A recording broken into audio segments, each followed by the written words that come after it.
Is that the mic that's working? Yeah, I think so. Hello! I always forget that I've actually turned it on.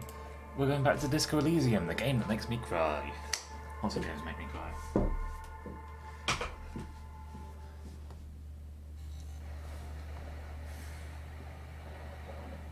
So we're coming up to 9 PM on day 2. We had a whole conversation about something called the Fade. And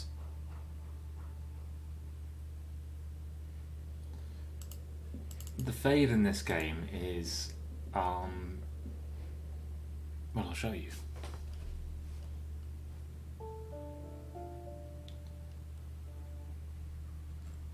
It's this. It's the edge of the visible world. It's, you can quite strongly, it's just the ocean, but at the same time, it brings with it. Hello again, officers. Have you come to admire my mural?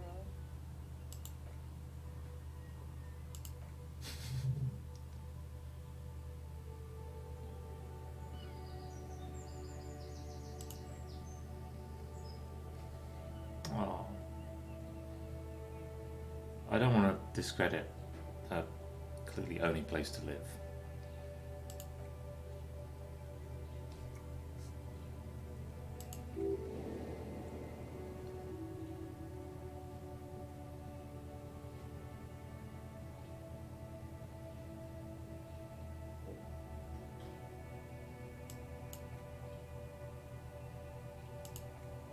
Good answer. What's this door go to?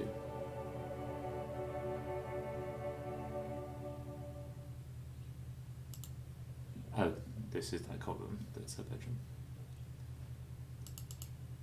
Seems like a fine place to sleep. By which I mean, it doesn't, but... Oh, I don't know.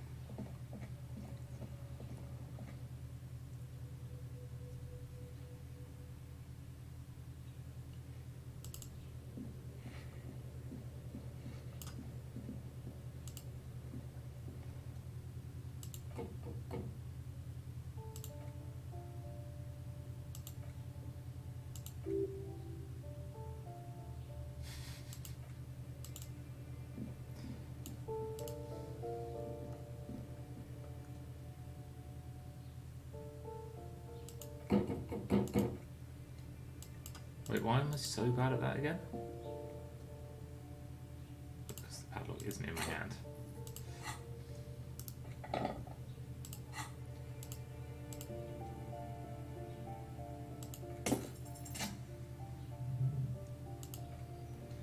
Why did I open this door? I'm not sure, but it's quite a nice room. Interesting. That seems related. This might be where the dead man was living. Seems less likely now.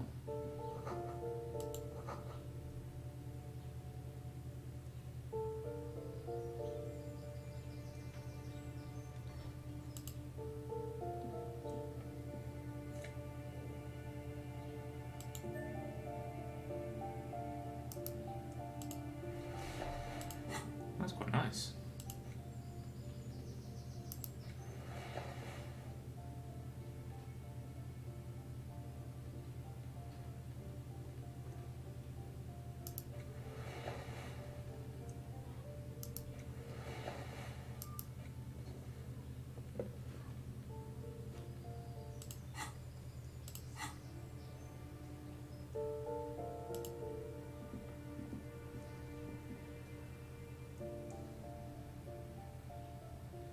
So I'm realizing now that Mazov is this game's Marx.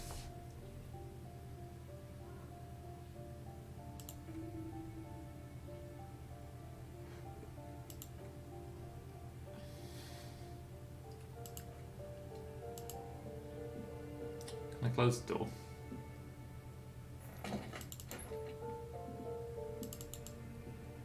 Poor person. I break into their room for no reason. Okay, I gotta go back at 9, so let's just go sit on the bench for a little bit.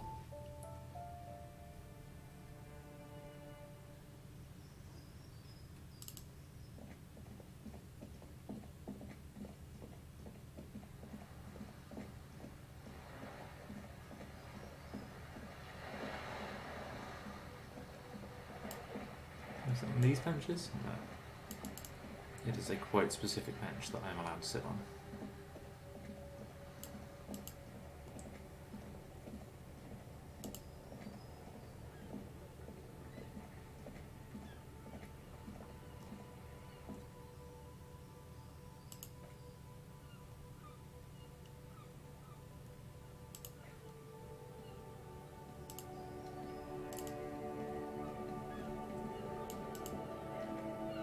Anybody throw anything else good away recently?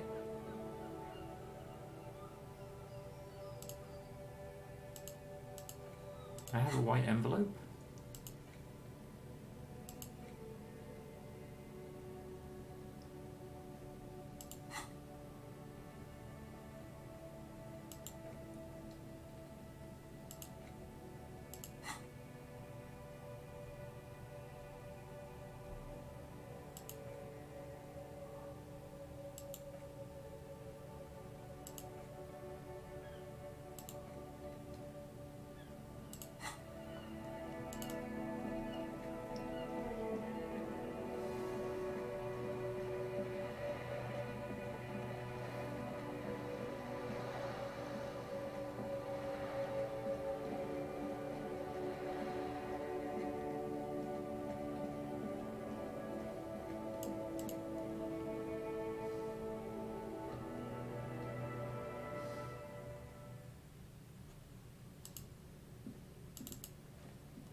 There's our man.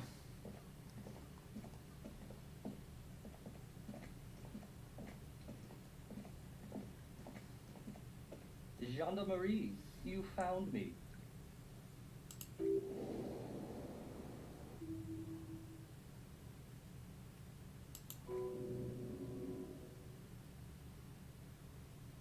It was mine. My friends use it from time to visit me. So tell me, are you here to make things right again?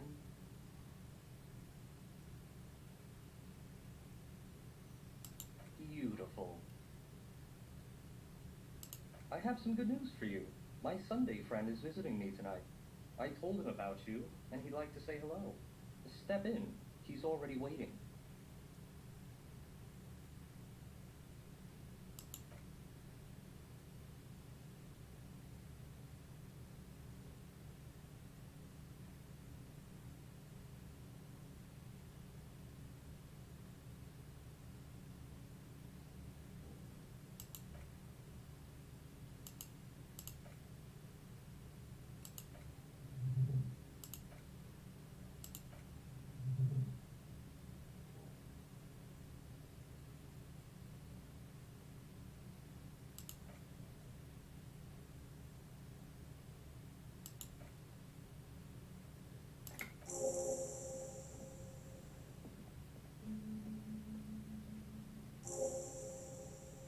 Who is this person to me?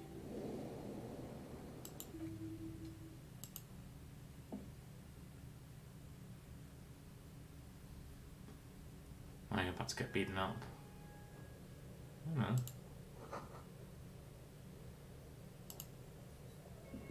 It's a nice enough apartment.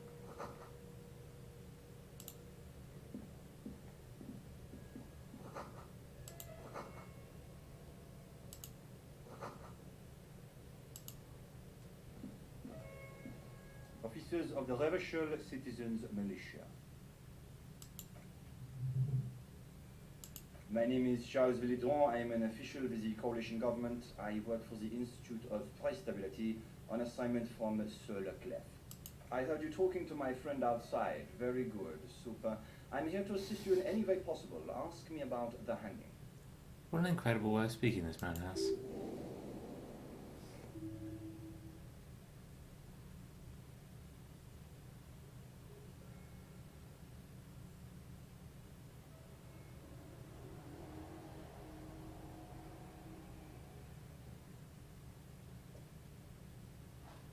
Of course.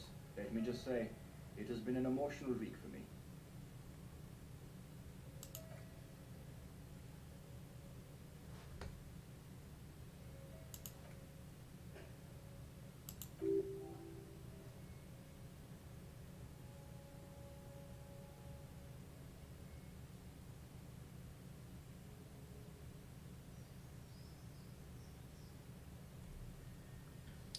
I'm going to try to challenge some details out of him without pushing too hard.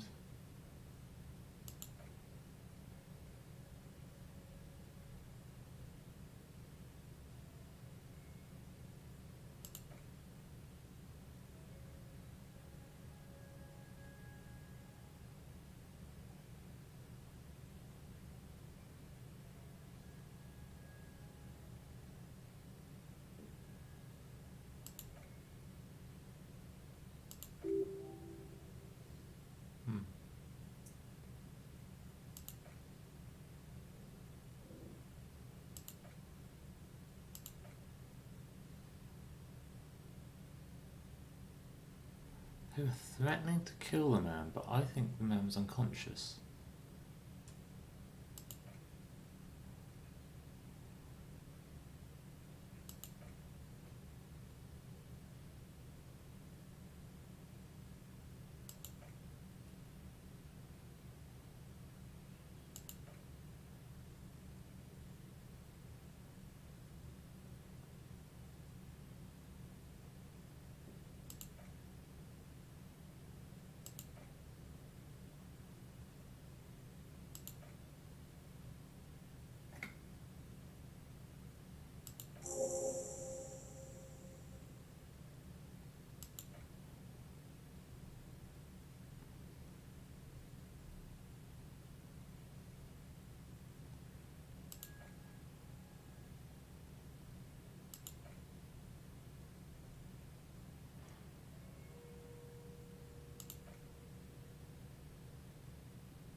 Sort of kind of EU territory here.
What is this man? Like, what is his drive? What is his goal?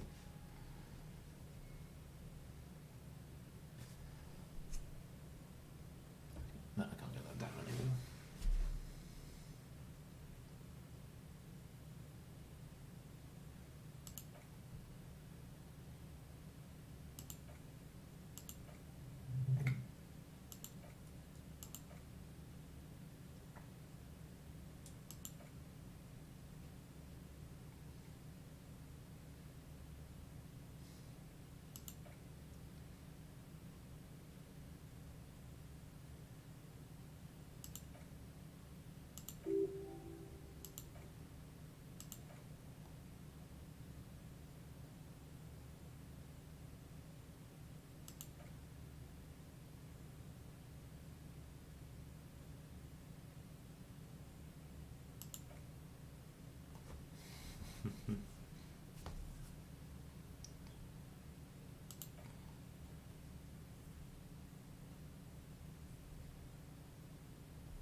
anyone at any point in history is watching this and they're still like, what is inflation?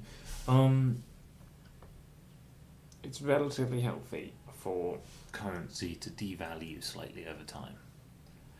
If it devalues too much, currency is worth nothing, and those with savings, their savings turn to nothing. That requires huge inflation, but that does happen. That's how you get currencies changing in value by an order of magnitude. But if there's no inflation, there's little incentive to spend money. Is the theory, at least. I'm still thinking this through. And so the theory is with no inflation, people will hoard because their money is worth just as much. Basically, by their money losing value over time, you encourage them to spend it sooner. And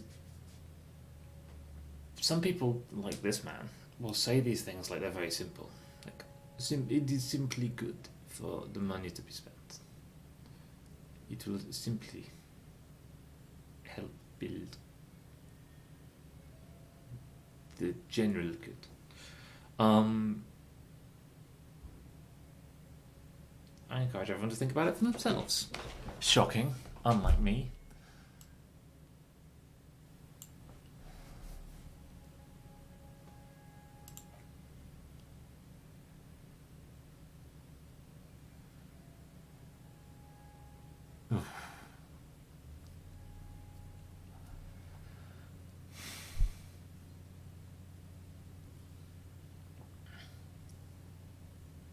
It's a word like moralist. Like, I mean, I've become very against it, but it's hard to justify being against a word like moralist. You're like, what's wrong with being moral? Why don't everyone be moral? Morality is generally a measure of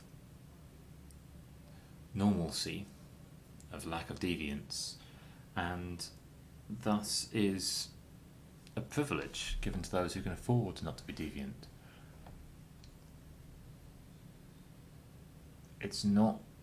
There's no absolutist thing of good morals. Good morals are a societal construct generally made to justify the position in the world of those with more, because they're generally made by those with more. That doesn't mean it's bad. It's just a system.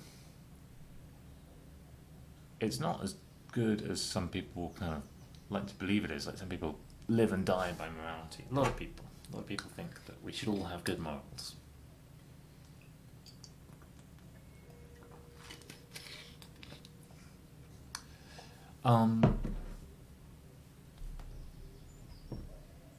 And honestly, if we did all have fantastic morals, that would probably be nice. But when you have strong morals, you tend to not be able to accept people stepping out of those morals, and that leaves you deciding that some people are bad and some people deserve punishment. Often just for needing. Moralists can make need and scarcity into a moral issue, all the while using morality to justify their own wealth and security.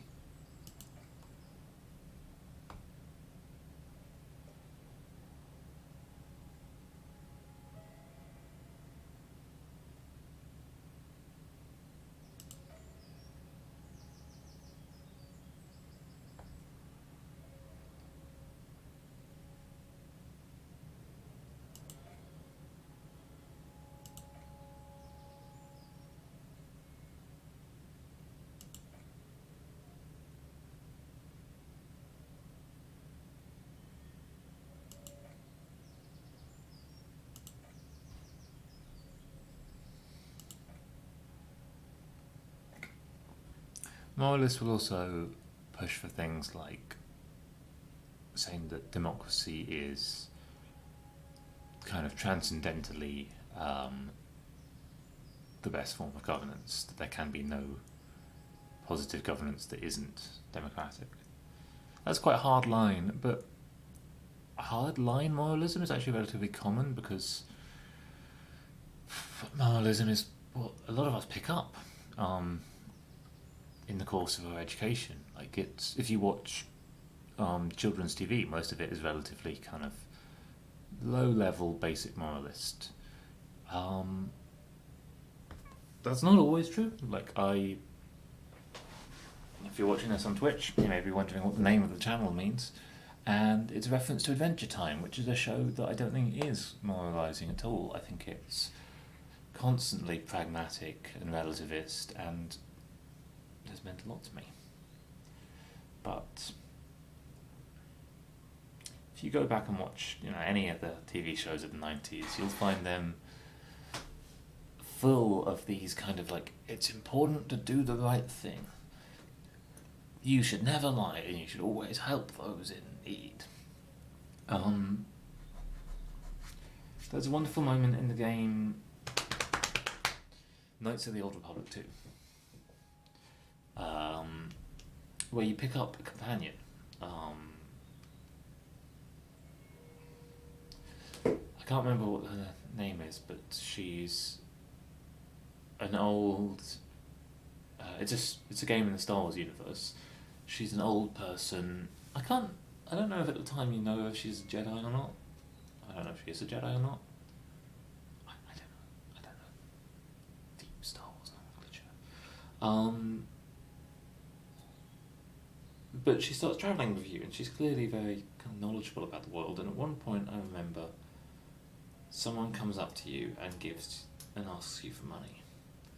And Knights of the Old Republic 2, like its precursor, has a morality system, good to bad, and if you're good, you get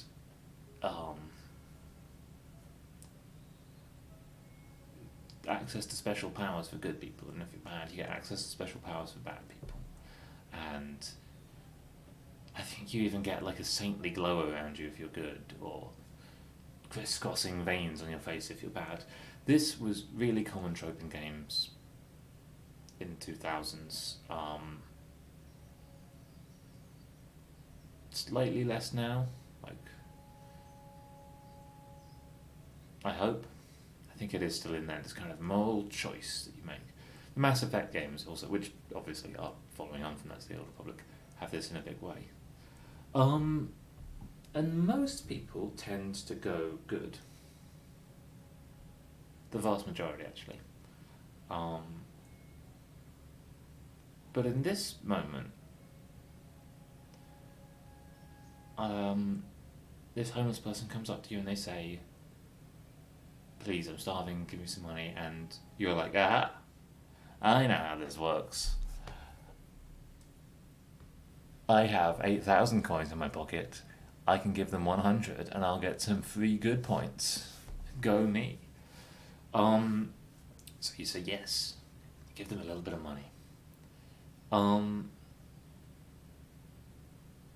you get a little bit of good points, and that's nice. And then your companion, this grey-haired woman, turns to you and she says, why did you do that?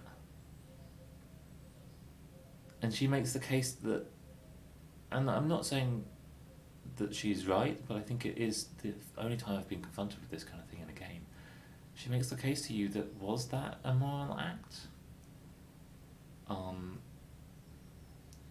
Does that act have some kind of inherent positive value?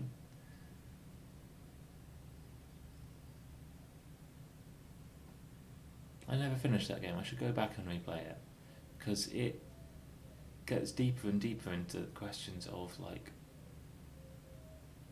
are you good? Does good exist? Is good meaningful, or is good a dangerous concept of us v them? So,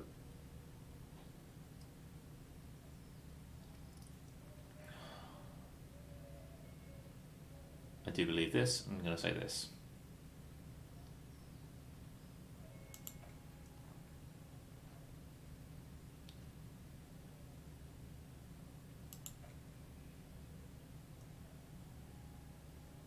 Wow, what an argument.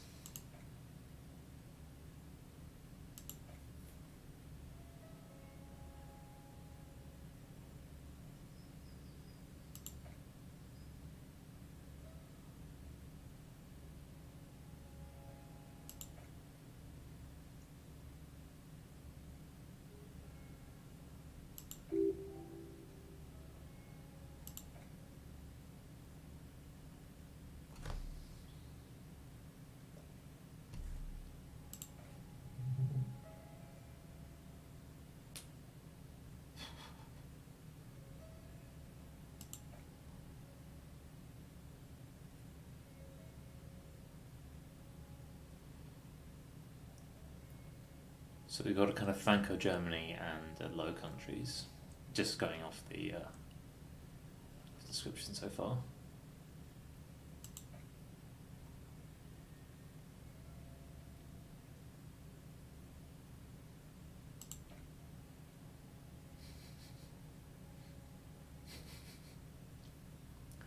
There was a phrase that ever since I heard I haven't been able to stop thinking about it. It comes up in a Citations Needed podcast where they talk about...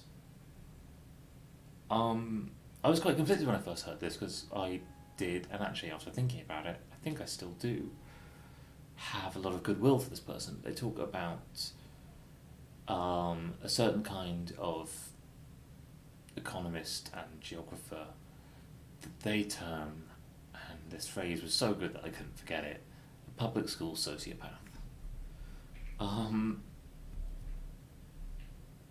Apologies if that is offensive to anyone. Not that this justifies you to say something offensive, but I'm probably a public school sociopath. So, welcome, join the club. And they bring up someone who, honestly, I still see as quite inspirational. A guy called Max Rosa, who started or grew an institute at Oxford that most of it, like its kind of forward-facing part, is a website called Our World in Data, and it's fantastic. And it grew from quite directly from the work of someone called Hans Rosling, who, amongst other things, gives wonderful lectures, and there's some lovely TED Talks of his, who started collecting long-term data. I don't know if he was the first, he probably wasn't, but he was looking at long-term data of economies all around the world, and for these things we now have, there are hundreds of nations for whom we have good data for 100 years. That might be overstating it.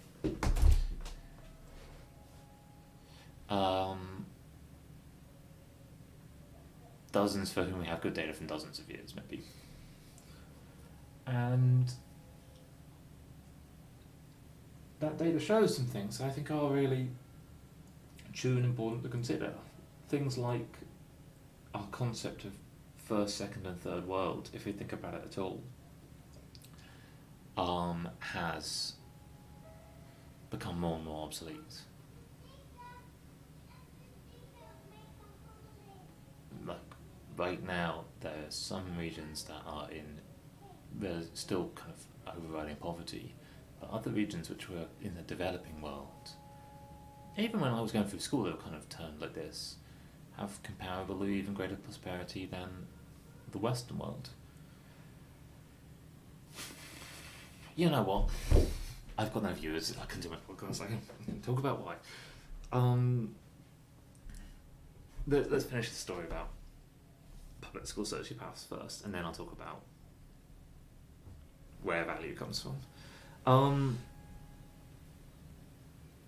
This particular place where they came up with this phrase, or where I was aware of them using this phrase, they were talking about a measure of democraticness, and which I think has maybe been removed from the website since, because it was kind of stupid. First thing to say, just importantly, is if you are trying to get data from a lot of places, you have to make a bunch of dodgy apples to oranges comparisons. That's not a function of your political affiliation, not a function of your internal compass. Like it can reflect all of those, but just fundamentally, like some tasks you have to ask, like, am I even going to do it quite badly or not at all? And then the next question to ask is, what's the least badly I can do it? Our World in Data had a measure of which countries are the most democratic in the world, it was a stupid measure.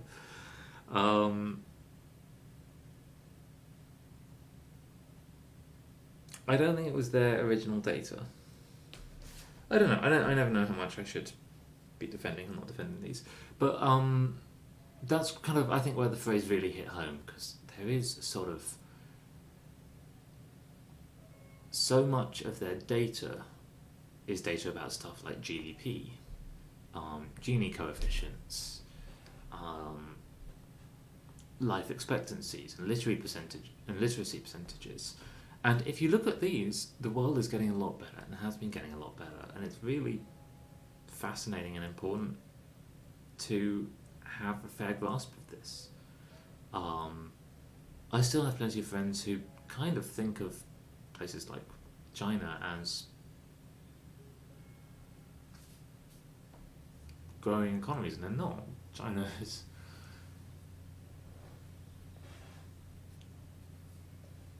I don't know. I don't want to wade into any political ground.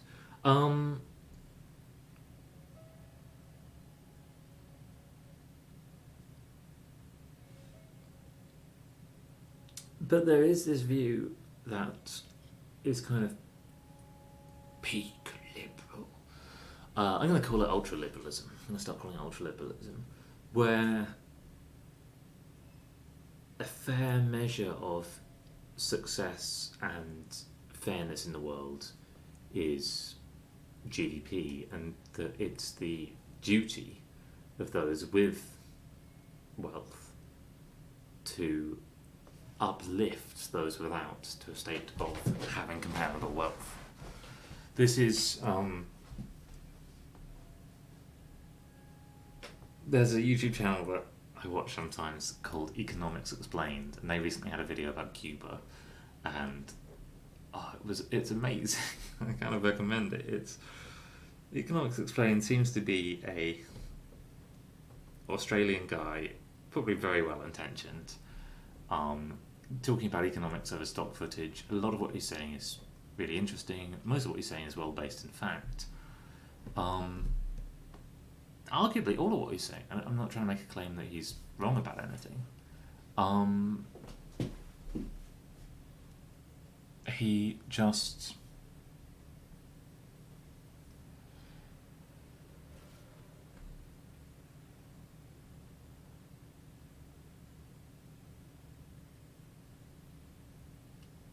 he just is chasing this single picture of what value is, of what wealth is, of what happiness and sustainability is.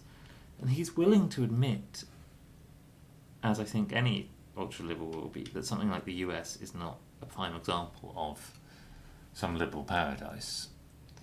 Lots of people in the US are living in a level of deep poverty, the kind of poverty that is sort of alien to most of the population's picture of the first world. But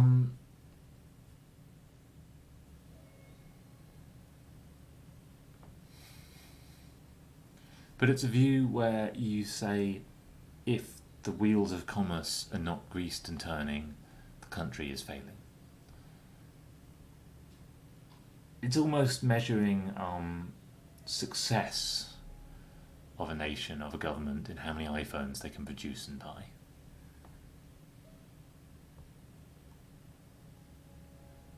And that's where a lot of the viewpoint comes from.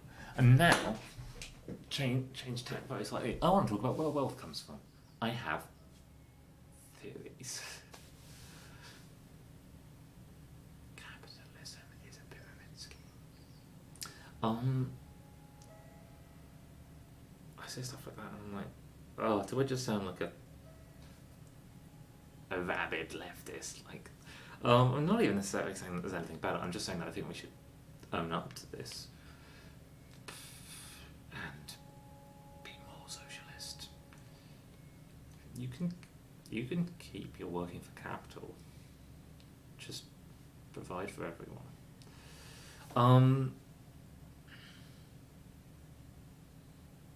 If you look at the history of capitalism in kind of any form, you see a lot of growth. Like the world's wealth is just exponential growing through history. So you look at it and you're like, yeah, this is working. This is firing on all cylinders.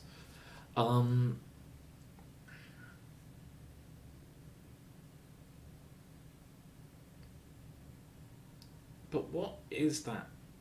That number is ticking up, and what does that number mean? That number is sort of a measure of net value under, let's say, net value of the free market. So let's think about, like, what how is that number growing? What is adding to that? Well, there's two things that add to it, really. There is the creation of wholly new value, which is something we do all the time. Technology is constantly finding ways to reduce the amount of labour needed to make the same amount of the thing. Every single bit of matter on Earth is worth a value at least equal to its mass. If you can find a way to use it, maybe it's worth a value equal to its energy content. Maybe it's worth a value equal to its material properties. Maybe it's worth a value equal to its electrical conductivity. A silicon chip is worth an insane number of orders of magnitude more than the value of its mass. And that's what technology does. It continuously pushes the value of things up and up. This isn't to say that you always want to pay for something for its mass. If someone's like, I'll sell you this rock, you're like, no, I don't want that. No, I'll sell you it. A penny per kilogram, I'll sell you it for £1.29. You're like, no, I don't want the rock.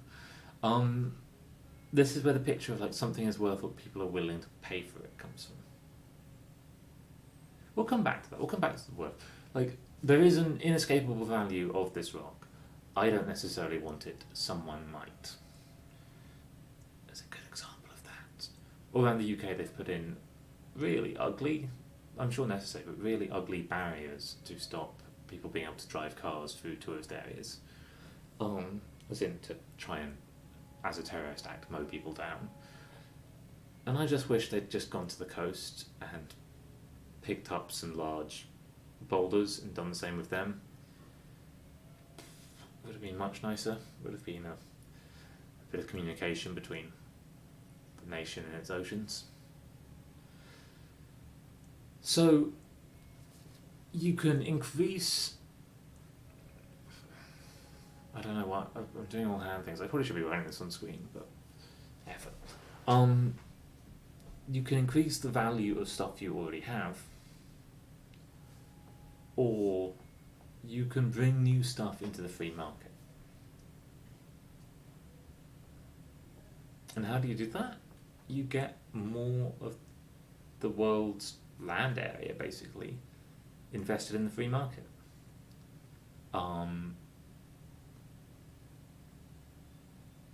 The value of this is shown by stuff like the blockade of Japan, where Europeans and the United States were basically like, open the ports, let us trade, let us extract your mineral wealth. It's not just mineral wealth, but like it's mineral wealth, it's area for growing, it's access to a workforce. All of these scale like for a large enough country, relatively linearly with land area.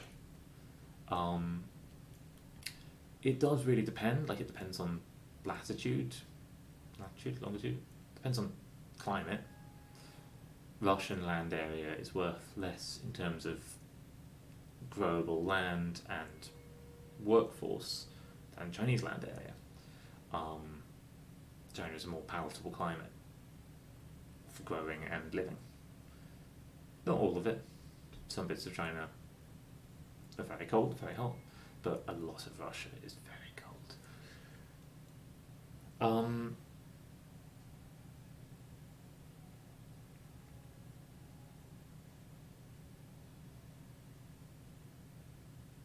So the world gets richer, the free market world gets richer when more parts of the world become part of the free market. But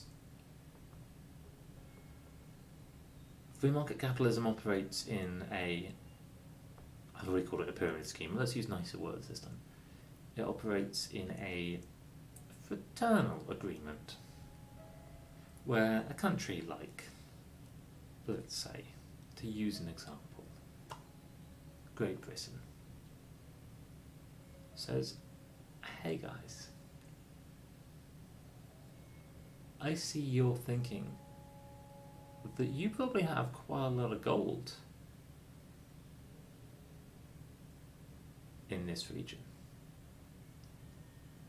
And it would be a real shame if you couldn't find it. We can help.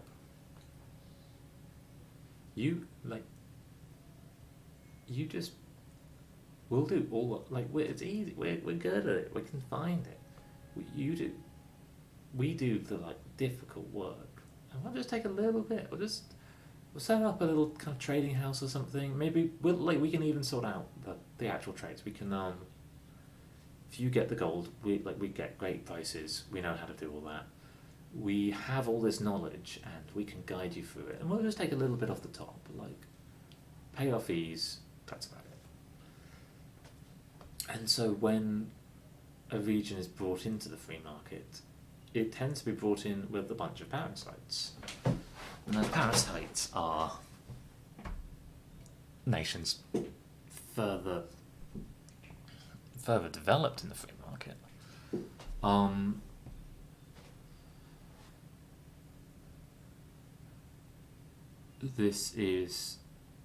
This ignores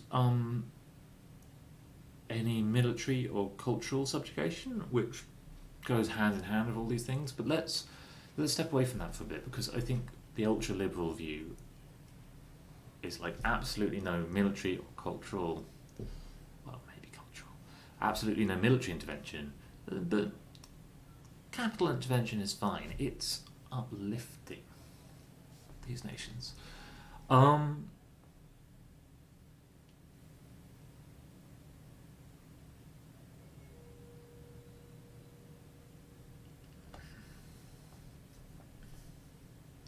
And so it's the sooner you buy in, the more you get out.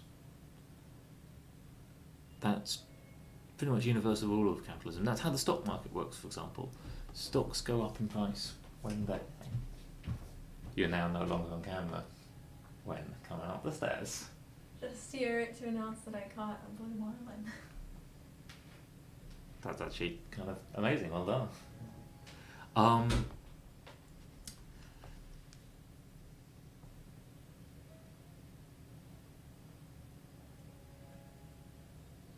That's blown me off my train of thought. Where was I? Some semi-coherent screed.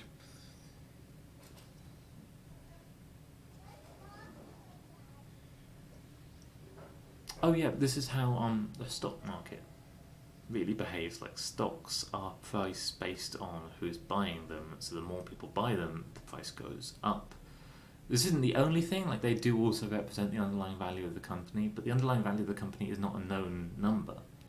It's not a quantifiable thing, because the company's value isn't how much metal it has in its warehouses right now, it's how many phones it has the capacity to sell 5 years from now. And so the thing more than anything else that sets its value is, are people buying stocks in it? And so if you buy early and then a lot of people buy stocks in it, the cost goes up and your value goes up. It's always a first in takes the highest risk but reaps the highest reward system. But for some things it isn't even a risk. A lot of economic things can just be understood. This is why you'll see companies vying for the monopolies of various industries in countries which are joining the free market. The late Cold War is full of this kind of somehow on the day that the new democratically elected leader is sworn in, the already built headquarters of some global multinational celebrates 2.5 years of operating in the country, and you're like, wait a second. Something doesn't match up about these timelines. You can get really tinfoil hat with this, and I don't think you should. Hey, Max the Wizard. I don't think you should go much further than just asking, like, in general, what are the reward structures and ways in which these systems feedback on themselves. But I should go back to playing the game, because that's what, in theory, I'm doing.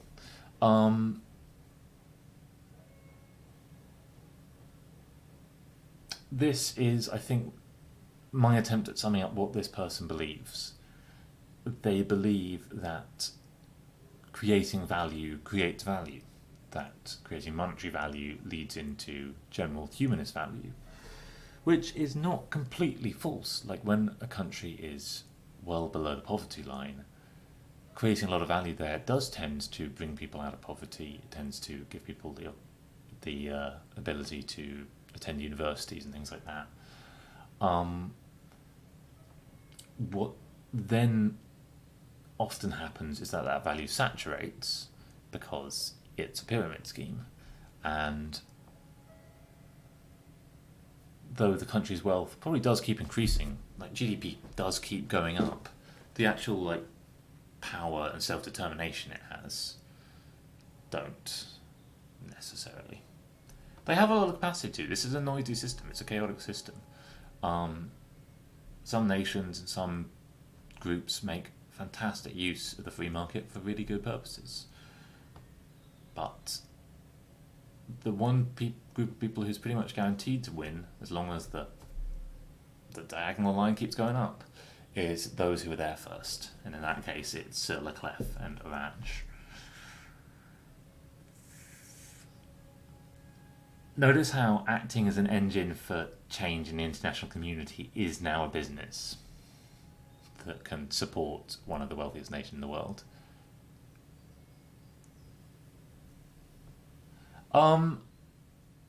So Max the Wizard writes that I think the right way to do with poverty is not to increase stuff like the minimum wage, but enable them to get educated and employ themselves. What do you think is holding people back from getting educated and employed themselves? Like, why doesn't everyone simply just go to school? I'm going to keep playing, but I'd like to hear your answer to that.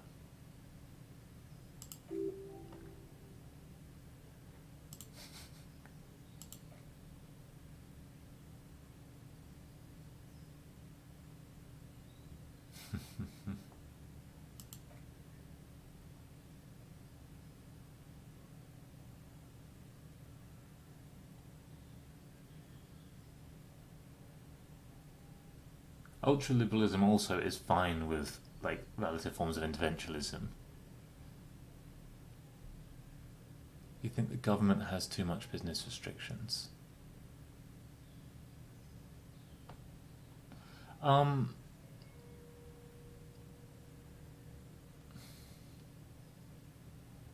You think that the kind of freedom for people to make their own wealth is being choked out by the government, maybe?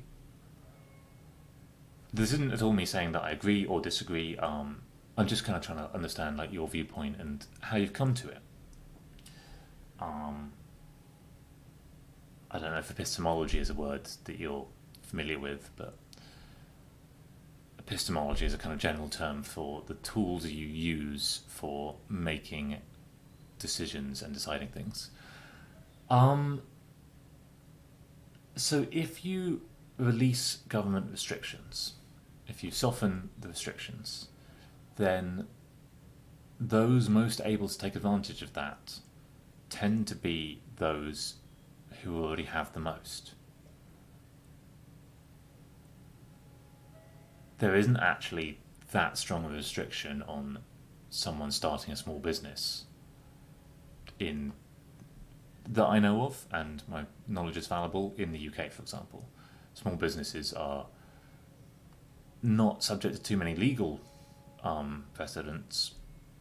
You just might struggle to get a loan to start them. Releasing restrictions on business will tend to mean that larger corporations and even just more wealthy individuals have more capacity to seek more wealth and more control of markets. So you won't do very much to help people in poverty to get education, because not much releasing business restrictions won't change very much for them. Like they're not sitting around being like, I'd love to get out of poverty, but I can't start my startup. You could maybe think about putting more stimulus into small businesses, but even small businesses tend to be started by those coming from wealth, because you need connections and often you need qualifications.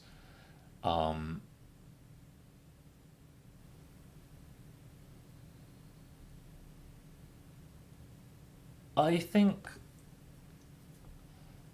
your focus seems to be on the business owners, and I agree that lots of businesses are small businesses, and those business owners are doing important stuff that is growing economies, it's making new opportunities.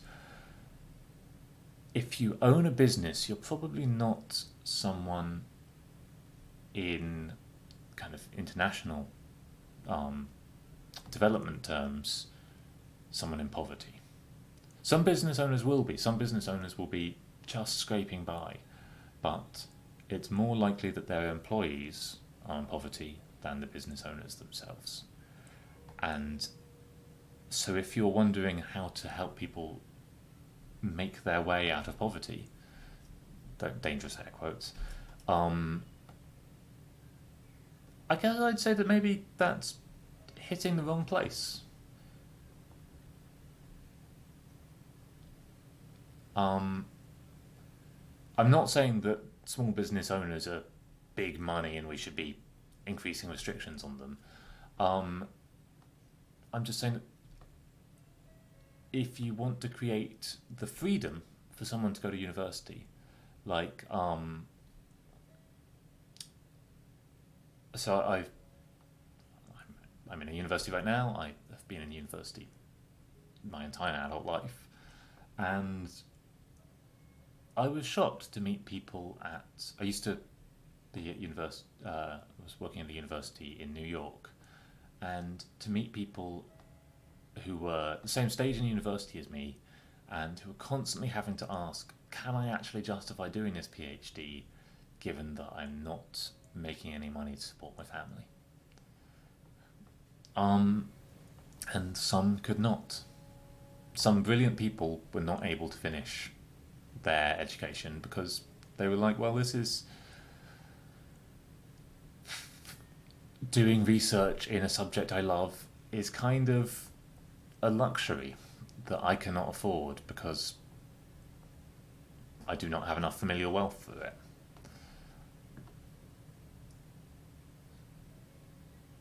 So maybe this is just my focus, but it's those people who I think of, and I'm like, these are the people who are the most likely to drop out of an education system. Who will pay for that then? If you tax the rich, then you're also harming their ability to generate capital to employ others.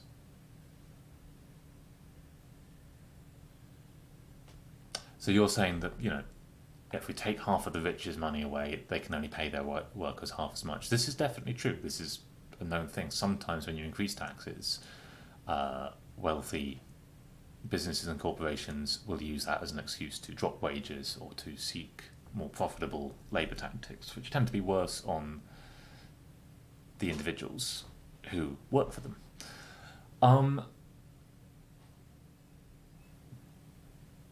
But most large companies are growing.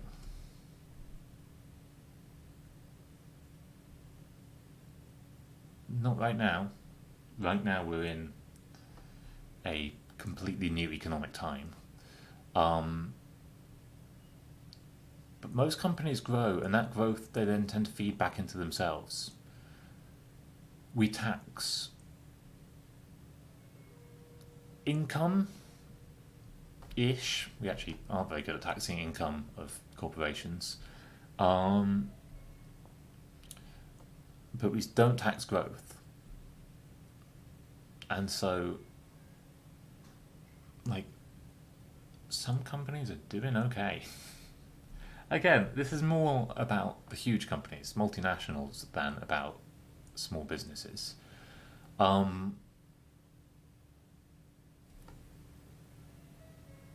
Is it possible your argument is kind of it's too much work to set up a small business at the moment? That it's not actually worth the effort of making a business?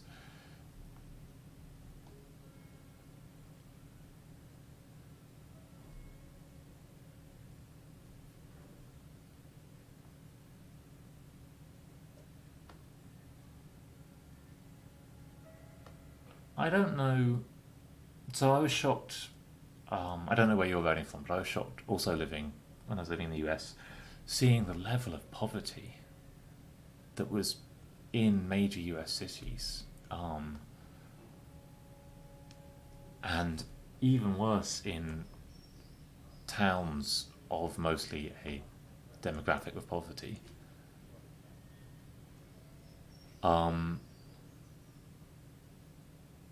The US is one of the wealthiest countries in the world, but that wealth does not translate to most of the population. It translates mostly to small groups. That's always going to happen. There is always going to be inequality. But then you can ask questions like, how much inequality seems fair? Should the 1% have 80% of the wealth? Should they have 50% of the wealth? Should they have 10% of the wealth? The 1% is always going to have more than 1% of the wealth, otherwise you'd have a completely flat society. And I think some people argue for that. I do not.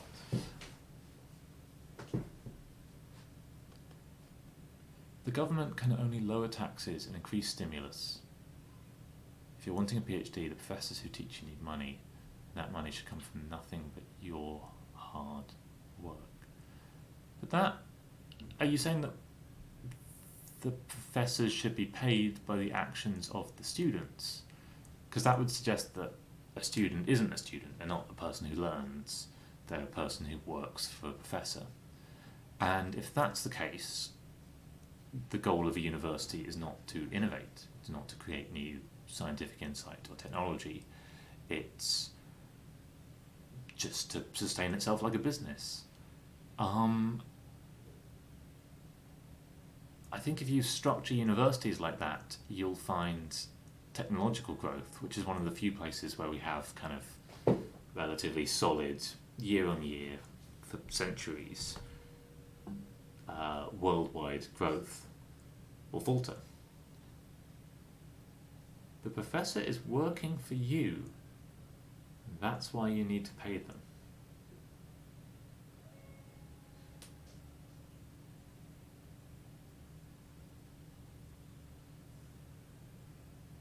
Are they? Are they working for you? I work really hard for my professors. They work hard for me as well. It's a mutual relationship, but no one is...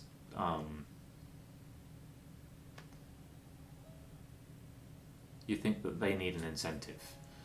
Have you ever met professor, they're not doing what they're doing because of external incentives. They're not like, oh yeah, let's make that bank. They're doing some obscure thing. They're playing about with the dynamics of galaxies because they really enjoy it and they're good at it and they think it's cool and maybe will be meaningful. Like, it is meaningful. It's true science, but they also think it might have a wider meaning. If you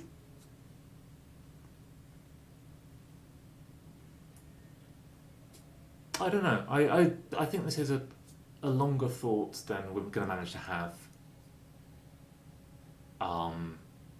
here.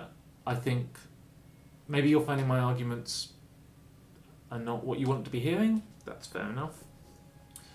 I encourage you to go away and think about it. Like, thinking about this has taken me years of thought and reading, and I think all thoughts take a long time. Ask questions like, if you want a kind of place to get started, what will happen if we structure universities like businesses? What are the incentive structures? What are the reward structures? And will that lead to a long-term positive outcome? And if you come to the conclusion that it will, awesome. I'd love to hear your reasoning. I'm not trying to lead you to any particular conclusion, just give you a bit of space to maybe think about things in a different way.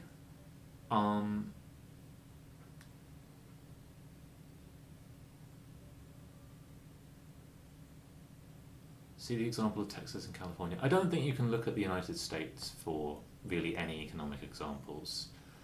I think ever since campaign funding laws were relaxed,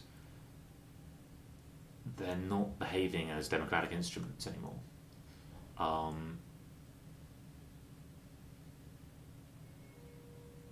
I think there's plenty of places in the world you can look in for sort of macroeconomic sandboxes.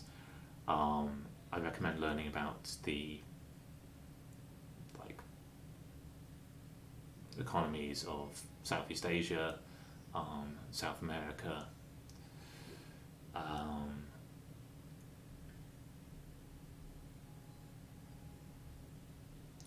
North Africa to some extent, and you start to see the differences in where funding is put and what effect it has, which countries have managed to really turn over their fates and their levels of poverty.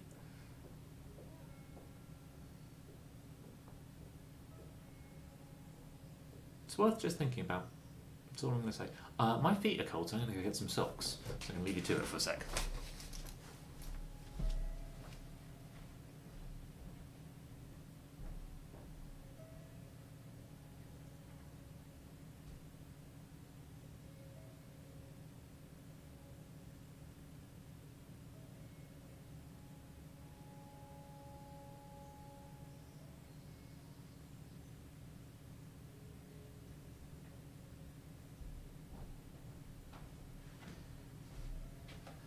Actually, I'm going to go make some coffee too.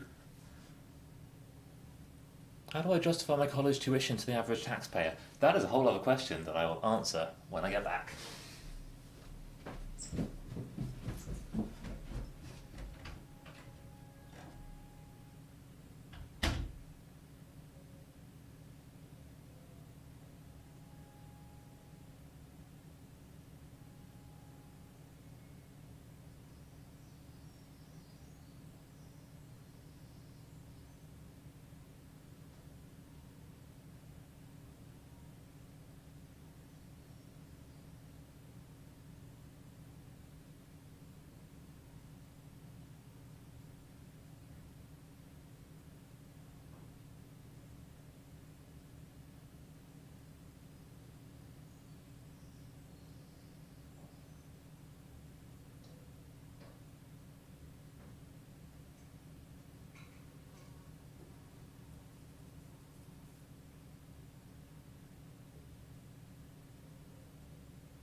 Oh, I think I've got a whole bunch to read. So, how do I justify my college tuition to the average taxpayer? Say you're a garbage collector and the government increased taxes on me. Government increasing taxes on a garbage collector would be a weird thing to do. They'd get very little money from that, and they'd hurt someone who... I don't think garbage collectors... I think garbage collectors are... I don't actually know if garbage collectors are paid okay. I hope they are. But why would they increase taxes on a garbage collector? I thought you were talking about taxes on business owners.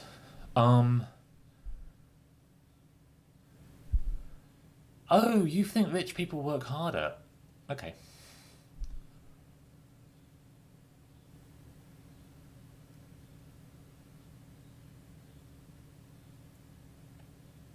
So I'm going to go back to...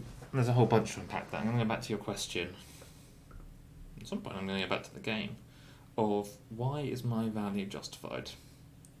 Like, why was my tuition justified? So I cost the UK government about 15 grand a year.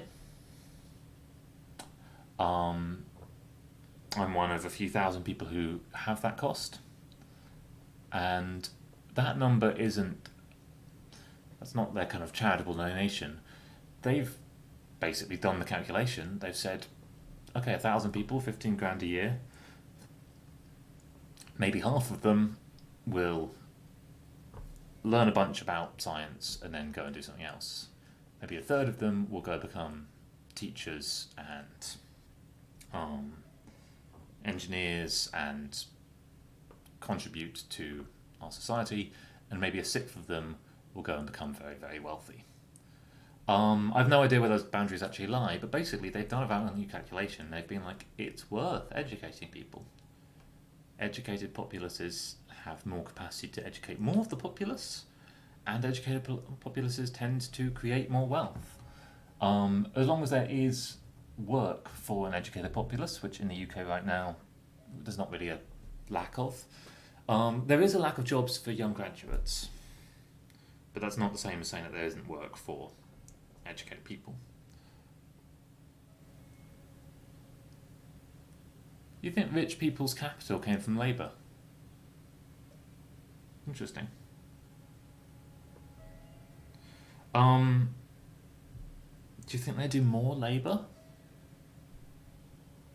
Do you think it's an easier job to work on a building site than it is to work in an office?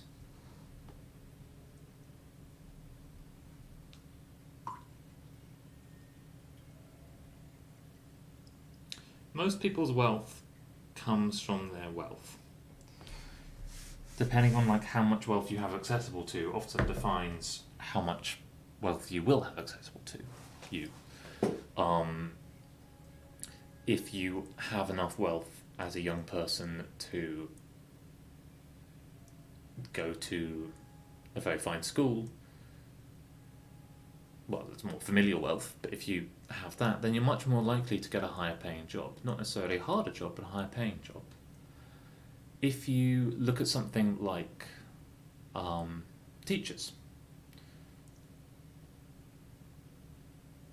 Teachers all around the whole world are paid very different amounts, and even within countries are paid different amounts, and you'd struggle to find a teacher who's like, yes, I deserve to be paid half of what that person's paid, or I deserve to be paid double of what that person's paid. They'll mostly be like, I think it's worth sticking around in this job because I think the community is good, or they'll be like, I feel a bit bad that I earn double what most teachers earn, but at the same time, it's nice that I can afford to start a family. I don't think anyone's under the illusion that anyone's being paid more than like their actual quality is just a factor of what they're being paid. Most of what they're being paid is luck. Most of wealth is luck. Luck of, are you born into or inherit wealth or privilege? Luck of, do you make the most of, are you given good opportunities, and do you make the most of the opportunities you're given?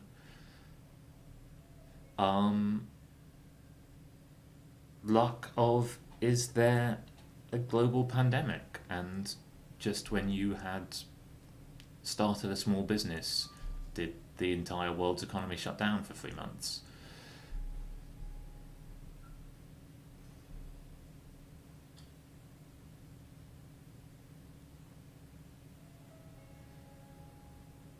So you think that they deserve more because they invested more, but did they invest more of their wealth proportionally or just absolute value?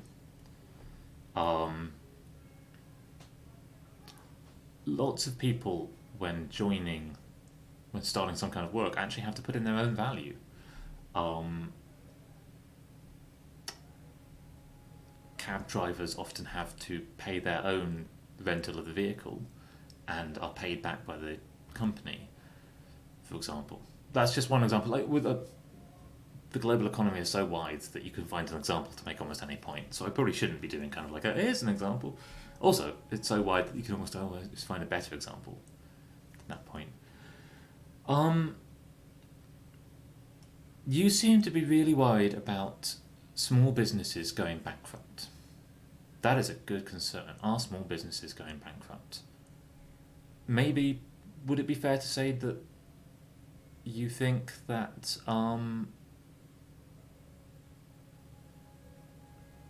yeah, you've sent me a link to a Ben Shapiro thing. That makes... I don't think I want this to become the kind of stream where I try and pick apart someone's argument. I don't think we learn anything from that. I think that's just an argument for the sake of someone feeling like they are the big shouty person.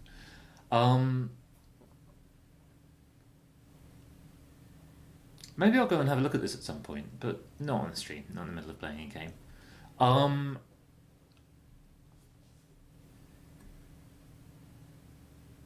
Just to say, I'm sorry if this has brought up some negative emotion for you. It seems like maybe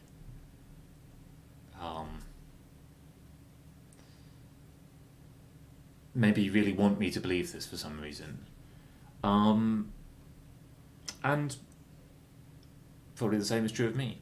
I will go away from this and I will think about whether or not the things I'm suggesting are leading to small businesses going bankrupt and people being unable to innovate and create economic opportunities. That is a really good question, and like honestly, if that was the only question that economists were asking, I think the economy would be in an okay shape. I invite you to go away and think about like how best can you make sure that that's not happening, and is that happening? Are small businesses going bankrupt more than they were normally, and are they doing it with less help from the government? And are people who are pushing for things like a universal basic income, are they making it more or less likely that small businesses go bankrupt? Because remember, if people have a universal basic income, a small business owner has a much smaller overhead for their employees. They only have an issue if their employees don't want to work for them, if working for them is not pleasant, if it's manipulative somehow. So the small business has the incentive to either be doing something worthwhile that people will see inherent value in, or to make sure that its employees are well looked after and well treated. And both of those, to me, sound like creating a better product. I think those people have done fantastically. I think those people are also the vast minority of those with wealth. I think there are some stories of them, but I think that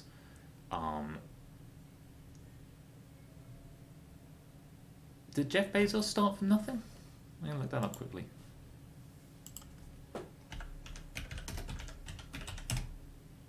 By nothing, presumably you mean no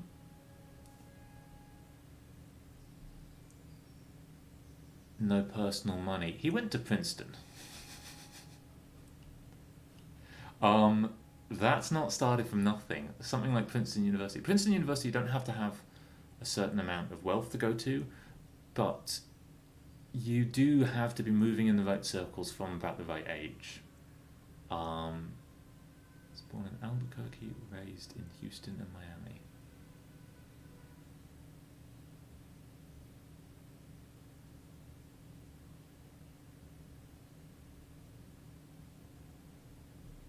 Mike, his dad, worked as an engineer for Exxon, so he had college-educated parents.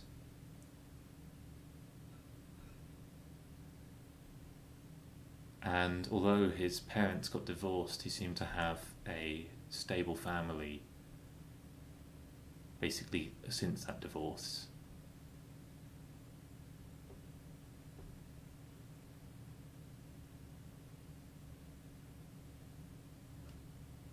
His grandfather was a director of the US Atomic Energy Commission.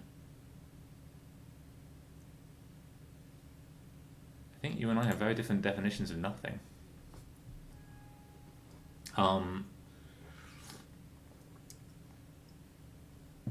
Like, if you have a family member whose name might be said in the Capitol building, you're not coming from nothing. If you have parents who are college educated, you're not coming from nothing.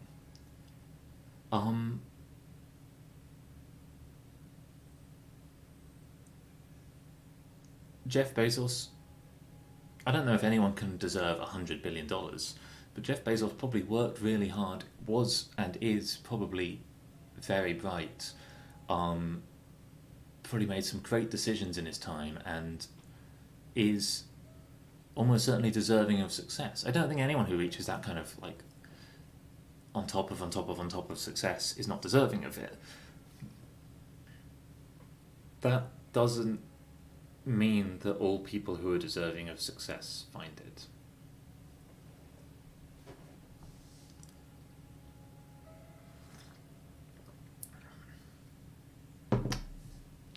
And if the system isn't very good at rewarding those who are deserving of success,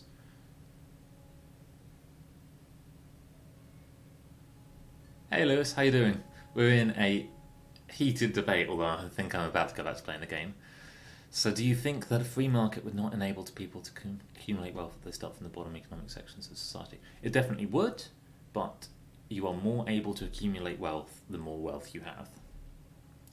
As far as I know, that's pretty much an incontrovertible truth. Like, you have more economic opportunities open to you, you have more security in terms of your kind of financial backing.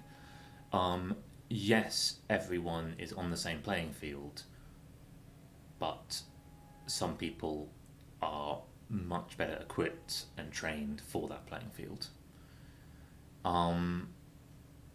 Some people will always, in a system like this, be managing to pull themselves up, and those people deserve a huge amount of praise and congratulations. But ask yourself how many people who also deserve and had the ability to pull themselves up don't get the opportunity to. How many don't get the opportunity to go to university?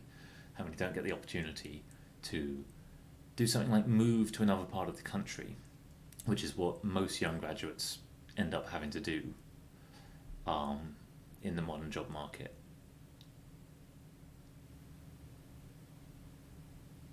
I think you think that I want everyone to lose all their money, and I don't. I just want everyone to have more equal actual opportunities.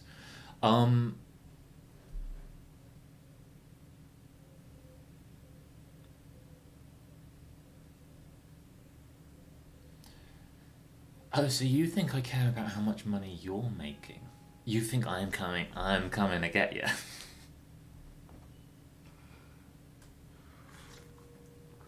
My friend, I want to enable you to make money.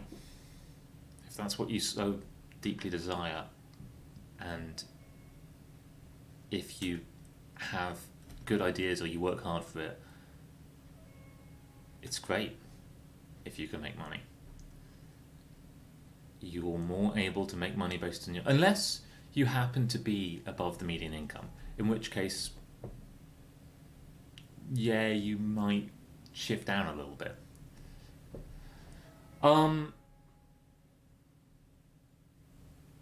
This is already turned into a long conversation. I should go on to other things because I think anything I say will probably will probably launch you into another talk point, and that's fair. That's great that you have a lot of like developed and developing thoughts about this.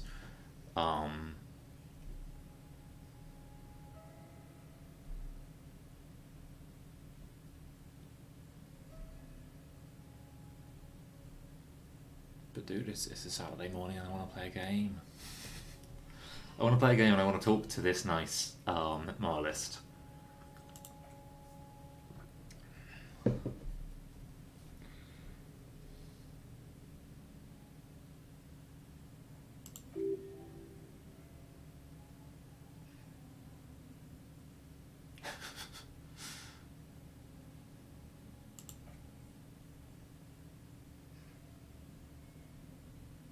Ah, interesting. So buying up and developing land.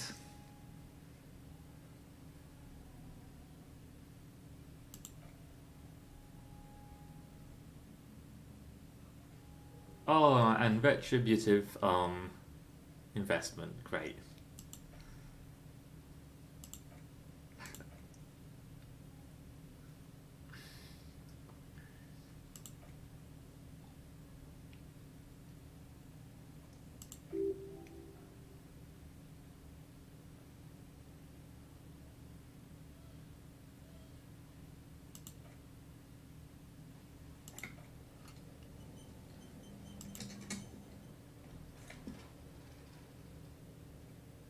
Interesting. A logical hat. See you, Max.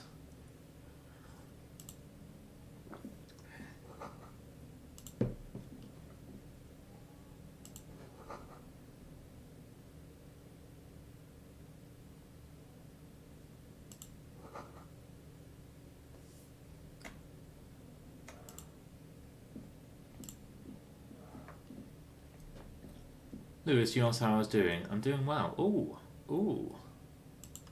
Will people judge me if I wear this to do my detective work? Ooh, it's a look. Can I go without shirt? That is definitely a look. I think I'm going to stick with the police clothes for now.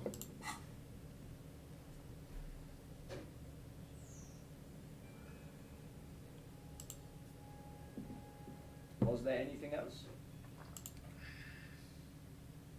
Yeah, let's try it. Let's just try it like out of the blue, wild accusation.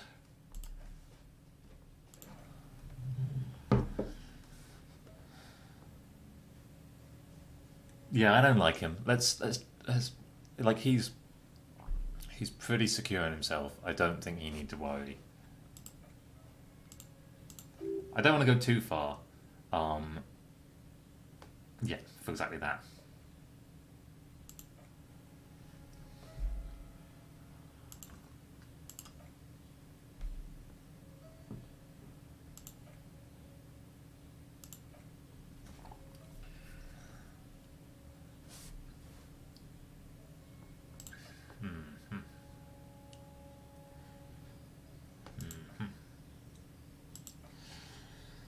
This character's so odious that hating him isn't really an act of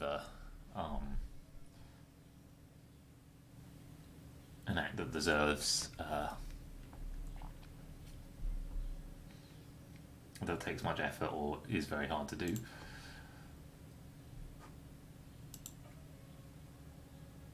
I did want to ask this.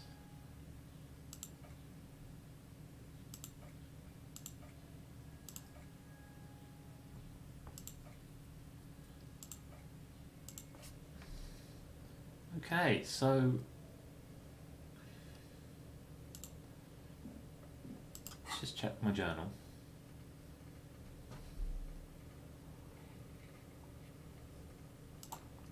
Because I've just added this one.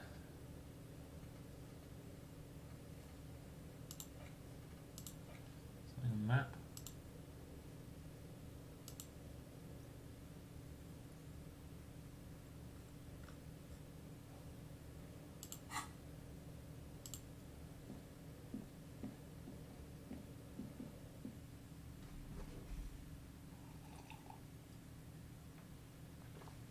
There's something a bit off with the typesetting of this game.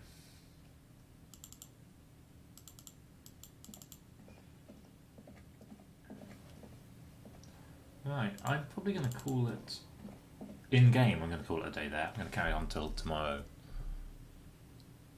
in game, and I'm going to stay. You understand, right? That makes sense. I'm also going to see if a friend wants to play a game.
Is there more to be done with this fence? Have I learned anything else about it?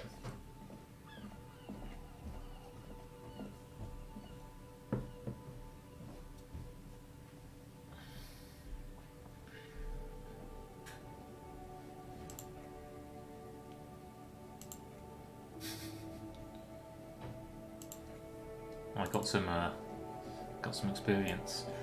So it does seem like this would be a place for them to load the car on the tree. We're not rich in trees in this region. Oh, I don't actually have enough money yet.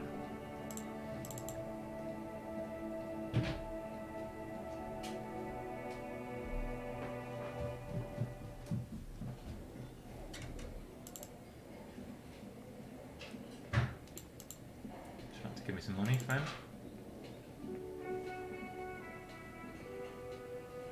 I do know. Can I I'm carrying around some bulk colours. Very professional.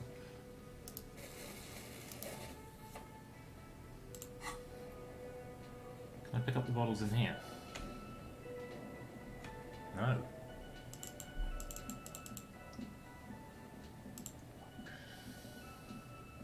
Can I help you?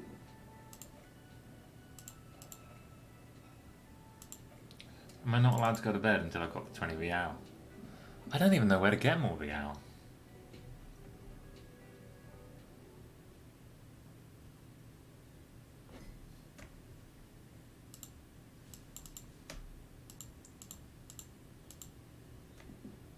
Is that the thing I can pick up? No, it seems not.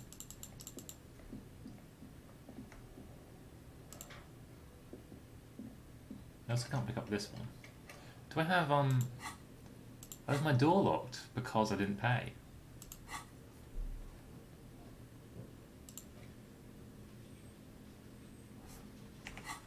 Did I drop all those off?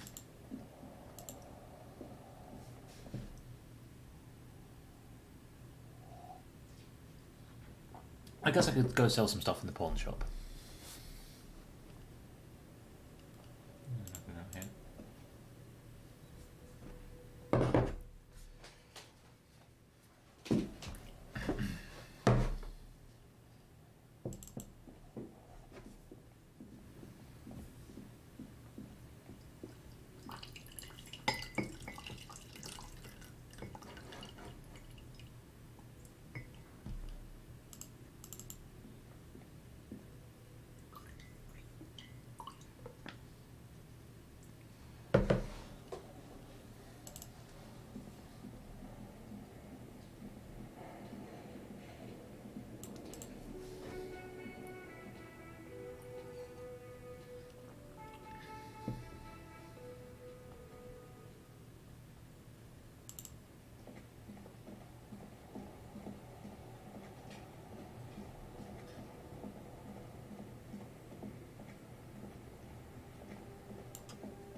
What's this?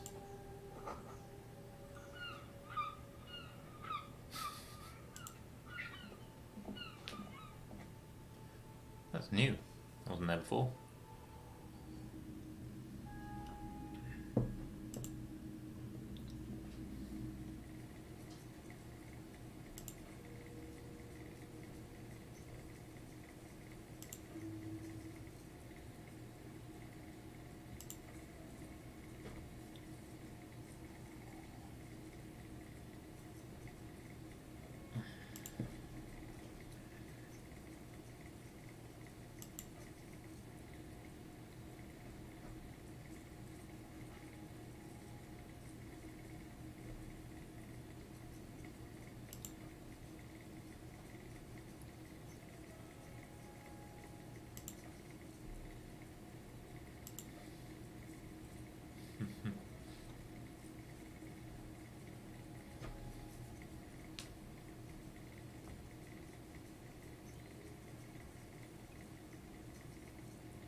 Yeah, I'm going to purchase the headless Balmerina. Absolutely can't resist, even though I'm low on money.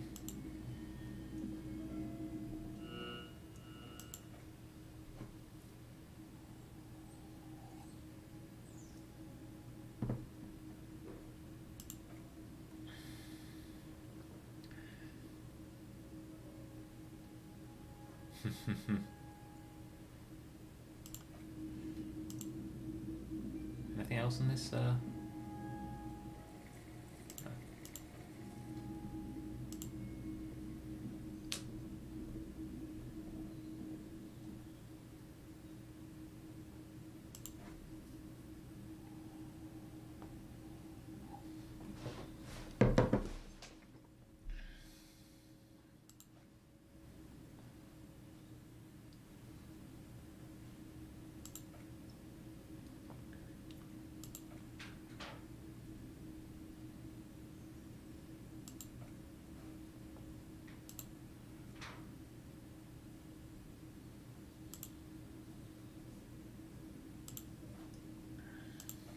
Oh, well, that's fine. Didn't mean to click that.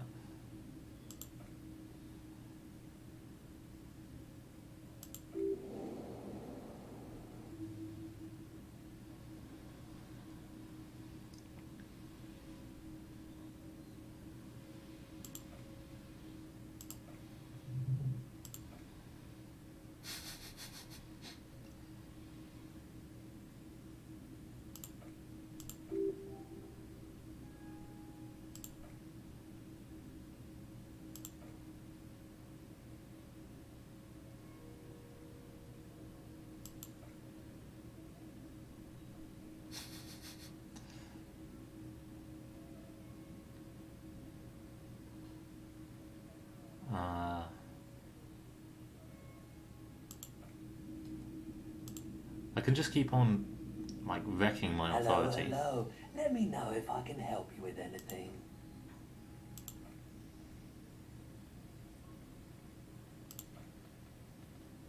I want that.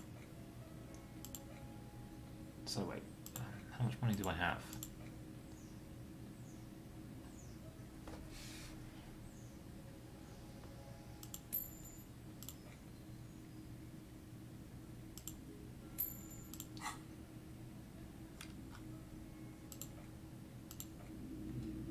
Oh, I could even buy the t-shirt. Which is kind of tempting.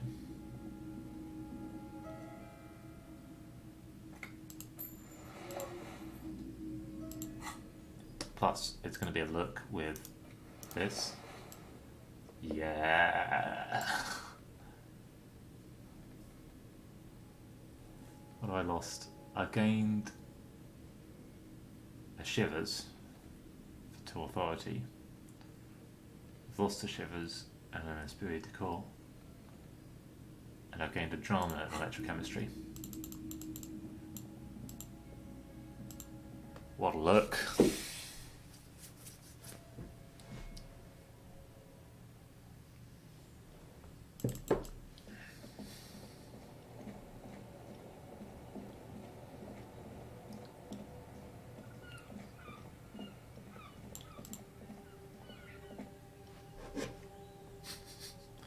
Why did I steal that young man's clothes again?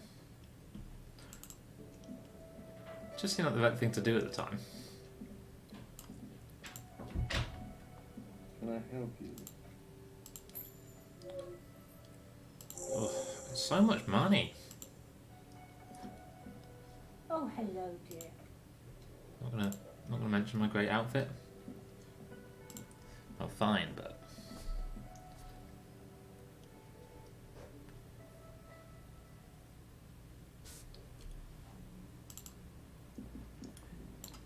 I'm hoping I'll get a health back from sleeping. I have plenty of health-giving things, but I'm guessing there's no debrief today.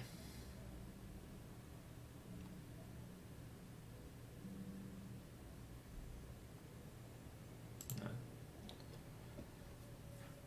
Oh, let's get an early-ish night.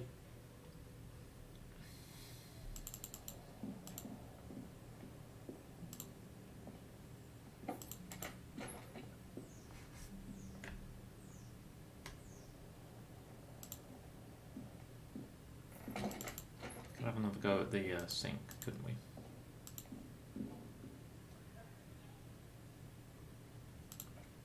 Another point in electrochemistry.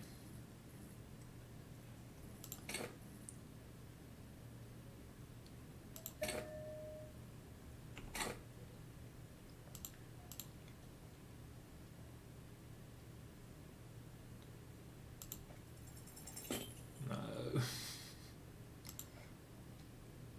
Oh, did I just miss the opportunity to... Oh, I could have had +1 there.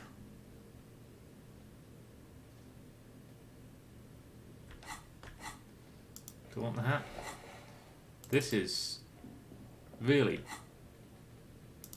bit too much.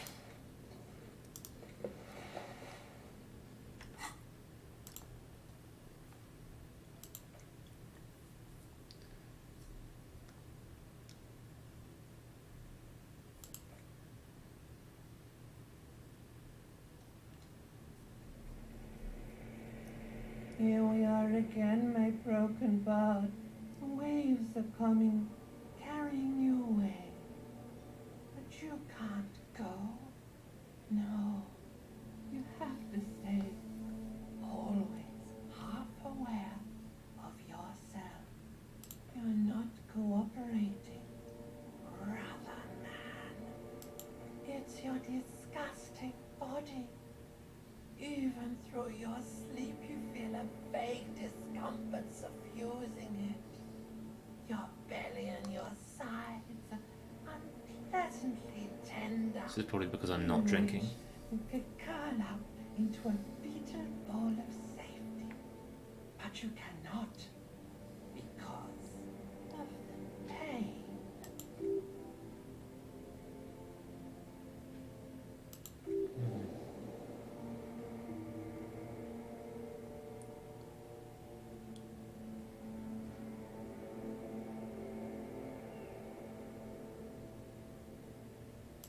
Now you've gone off the rails, baby.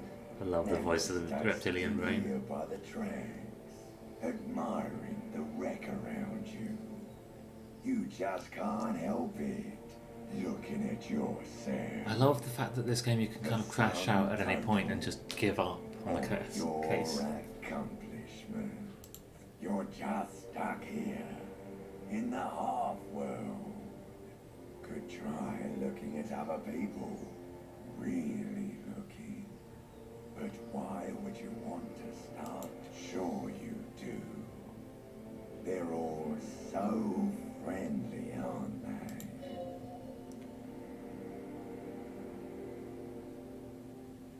Oh. Hit me.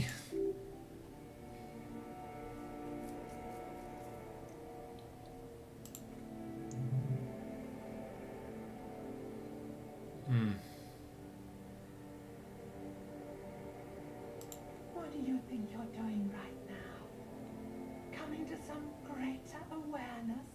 Look at all these lights blinking in and out of existence.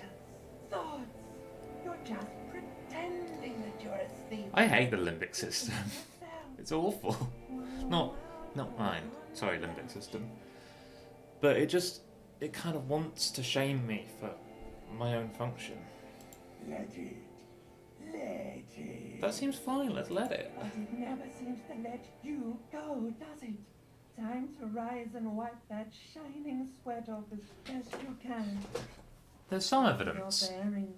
I don't know how much I believe it. That I know that research has been done on this in mice. That while they sleep, basically their neural processes that they've gone through, that they run backwards, and that's when they're kind of rewiring. So I don't know. I still trying to get my head around those bits of neuroscience, but idea generation while you're sleeping could be the things that you're actually committing to long-term functional memory.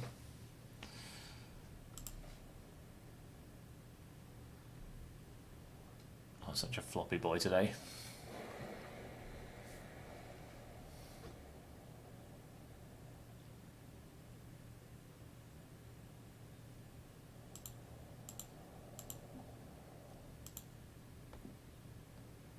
I will do it. I will successfully look in the mirror.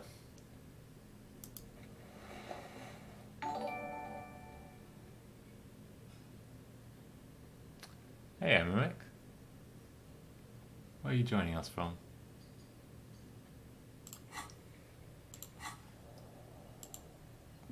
Welcome to this strange corner of the internet.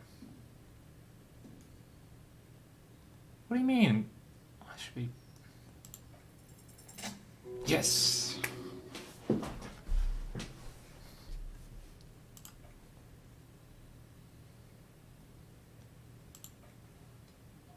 Is that better? Oh, you can't see it. Now I look like this. I guess that's better. It's quite a lot of investment for just not looking like that anymore. Oh, well, welcome. I just wondered, because I have an old friend whose surname is Emmerich, but spelt differently. And I was like, is it that person? They've just misspelt their own name?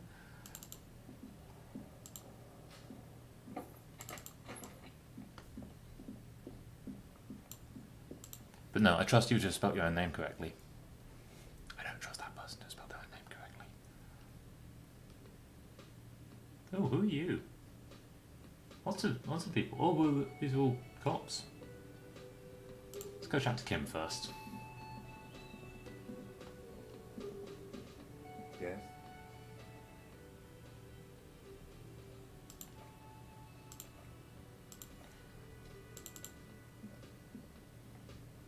Oh, I love that he doesn't even really say anything, he just rejoins me. Hey guys, who are you? I would really prefer not to talk to you right now. I'm definitely not the cavalry. Yes, I am. I know. Here's the real deal.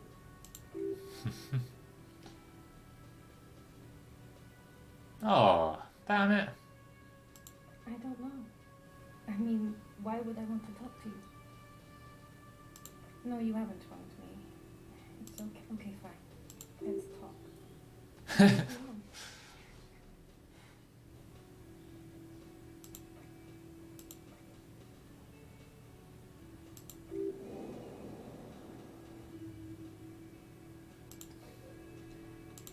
You look like shit. And I don't mean that as a metaphor.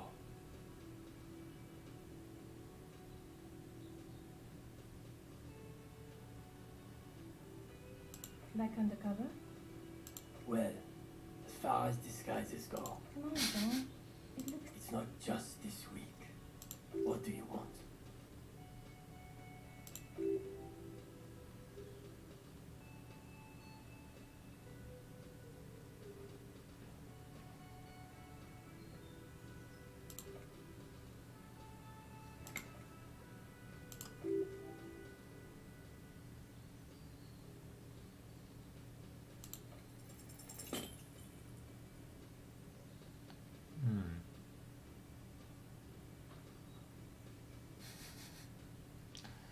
None of these seem that likely.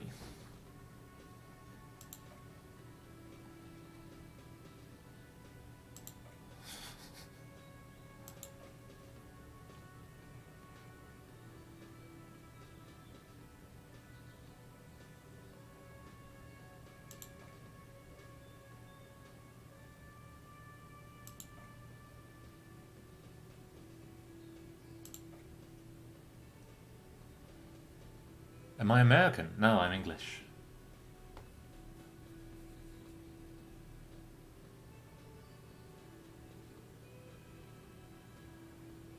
I lived in America for a while. Back in England now.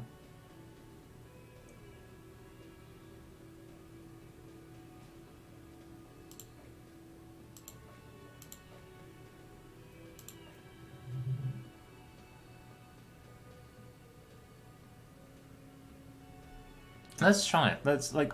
This is slightly a piece of information that we have that we can try and use. So we're giving it away for nothing here, but I see no reason to assume that we'll. This is kind of a card we can play, and we can only play so many times. Because it's only worth anything in its value as a surprise.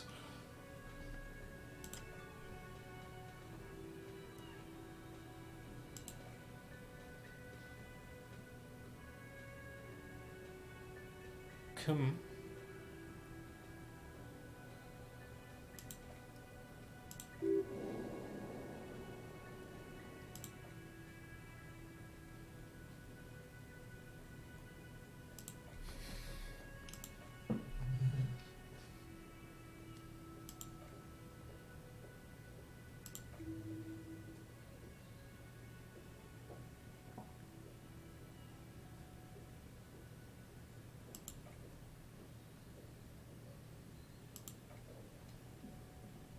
They're not very nice.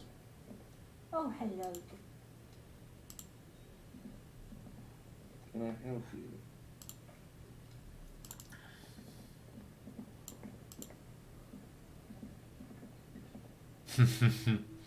Oh, I know. I've lived in Munich for only a few months. But it's pretty lovely in Germany. Well, everywhere is nice and everywhere is flawed. It seems not unlikely that I might end up back in Germany at some point in the future. It's a lot of moving around in science academia.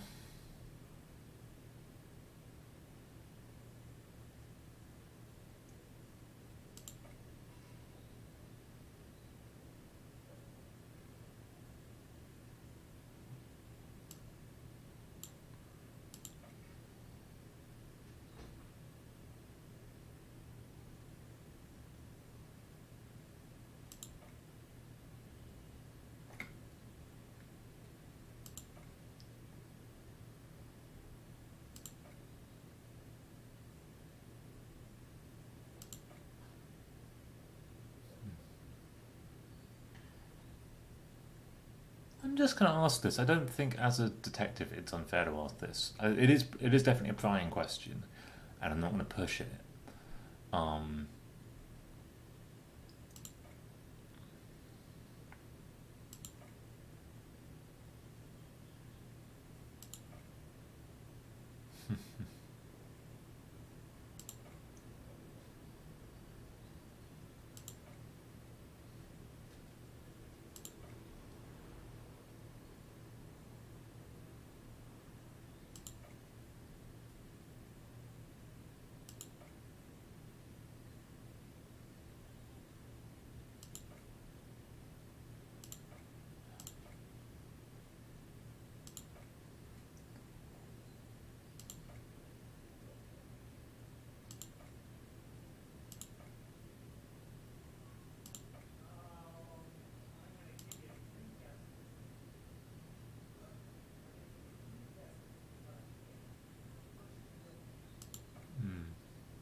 Maybe the guy running the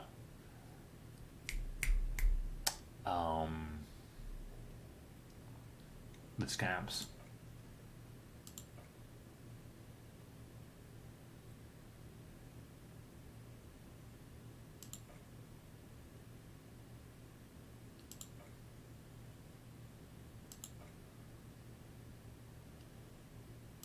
going to keep trying all these options.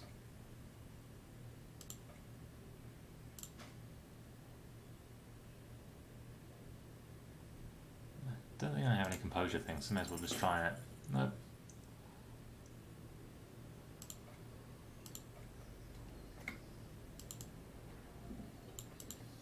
You continue to say nothing, but you're here every day.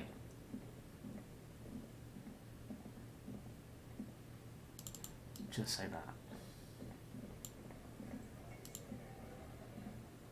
I've got nothing to.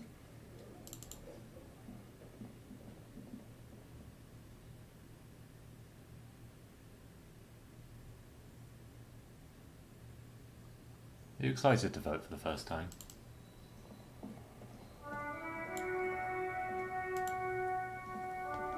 Kim, can I just take all the tools out of your car, do you reckon?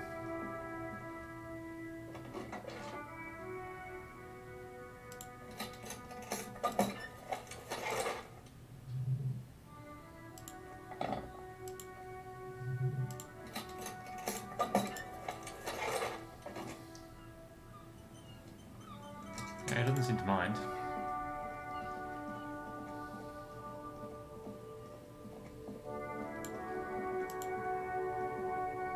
Looking for something?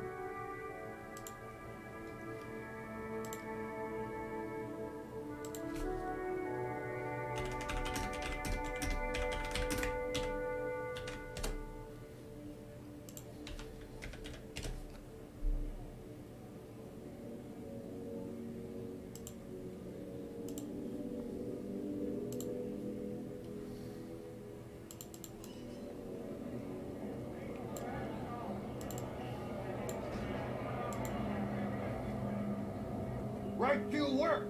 Right to work! Shame on you!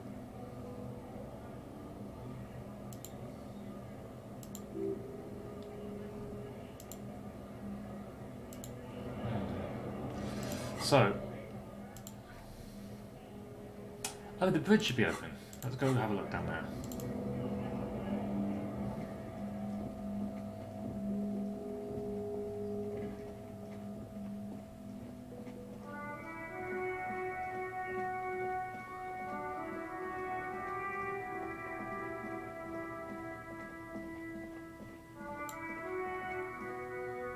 Where are you guys? You guys the guys that fix the bridge.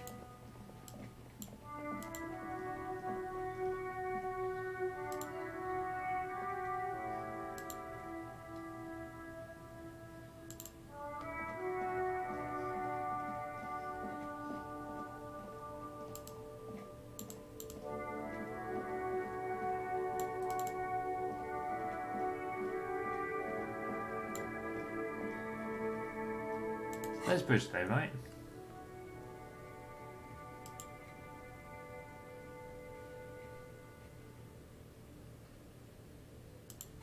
Did it just not work? I don't understand.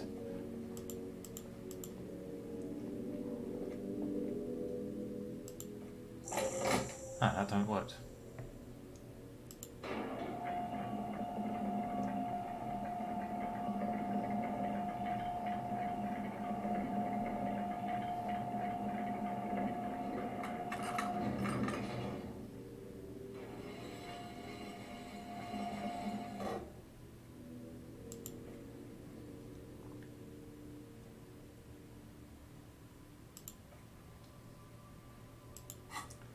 I have things to do over here, my friend, don't I?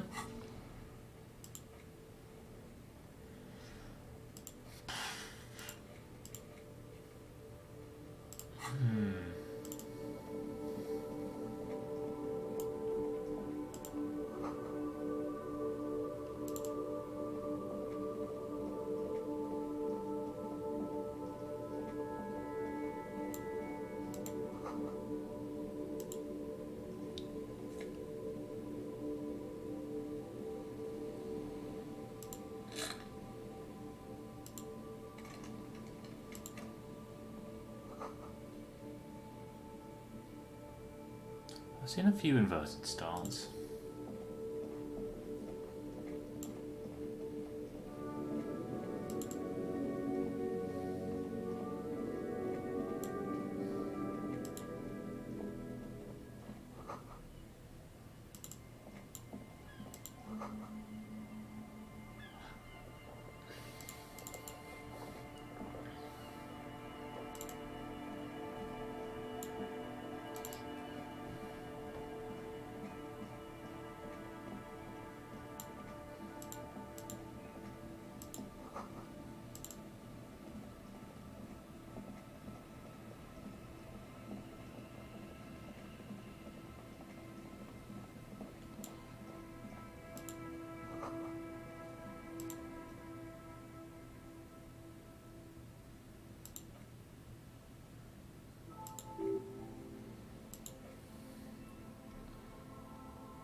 Hmm.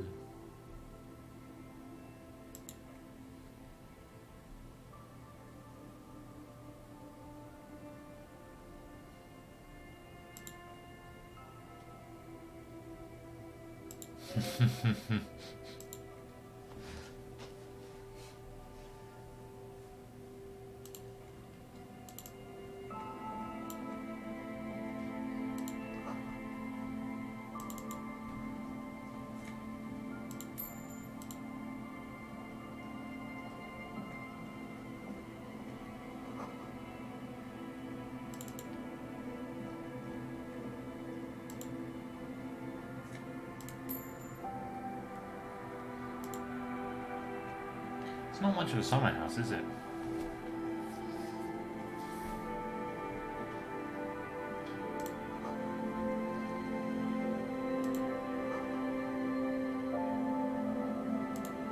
Oh. Aha! Everyone's in karaoke now.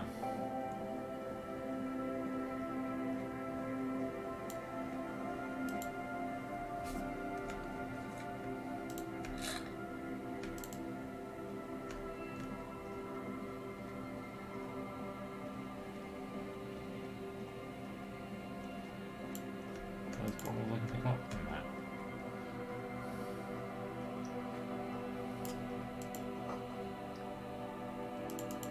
Here's the crashed car.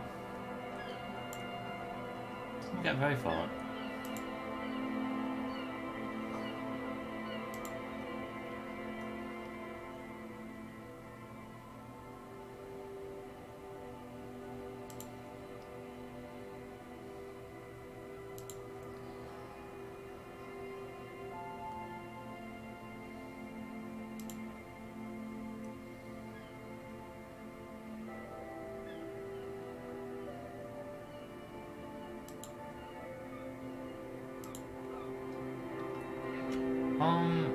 I mean, Kim's not wrong to always say let's keep moving, but that's actually interesting. That means that people,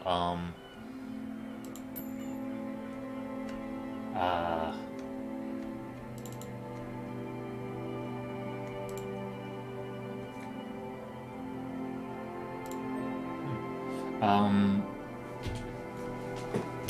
people witnessed what happened here.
A lot of people in my chat today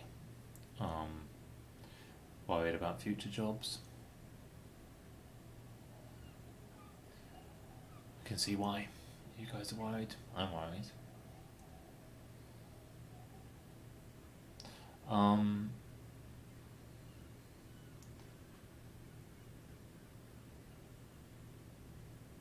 I'm sure you know this and don't need some random person on the internet saying this, but it can be hard, especially if it's something close to your family's heart, to see much of the rest of the spectrum of options open to you. I'm not going to get in another like discussion about where jobs come from. I've already had one of those today, but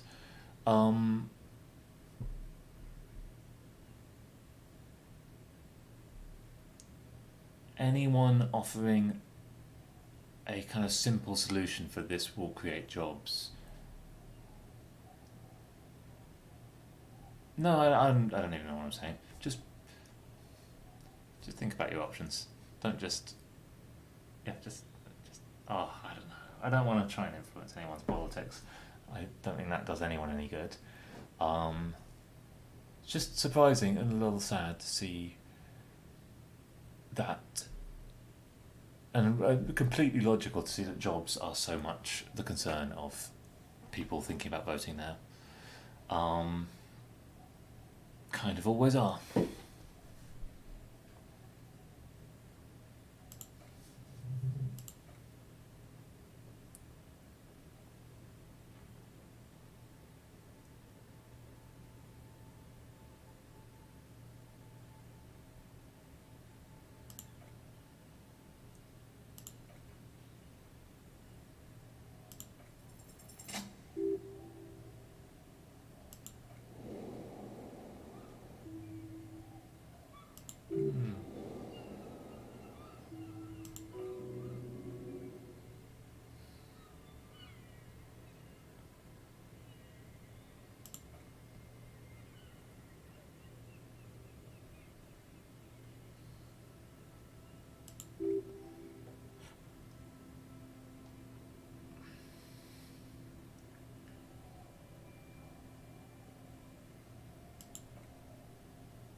Let's try that.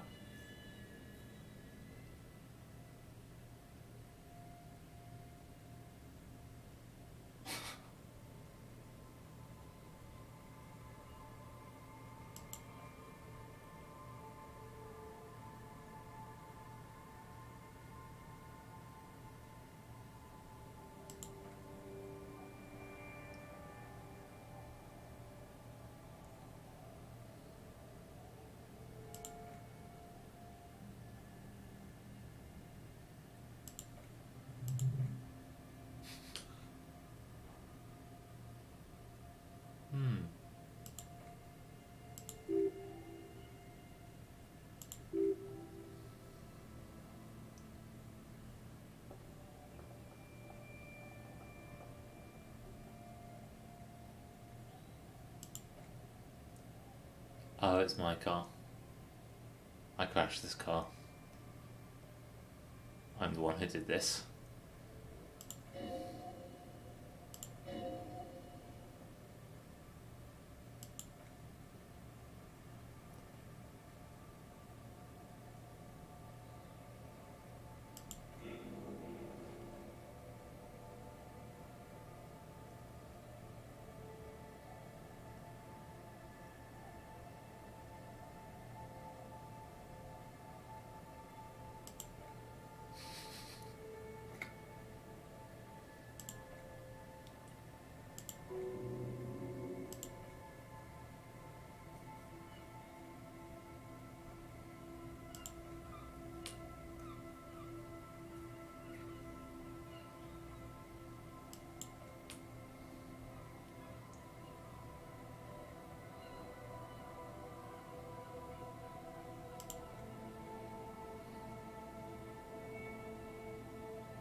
Maybe I'll find my badge.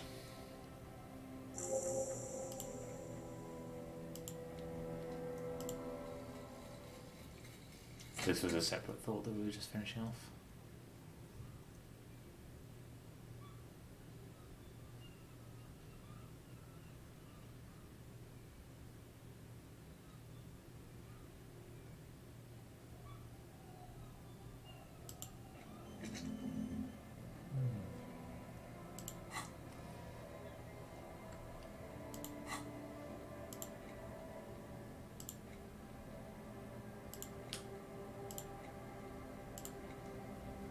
Half-Life reference, maybe?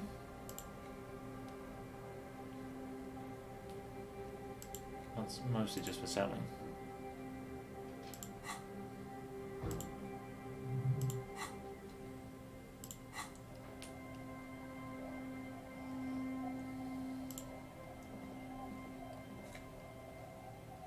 Hey!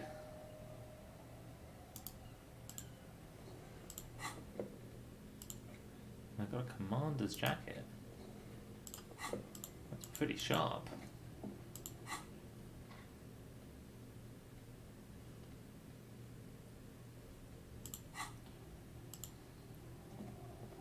Yes.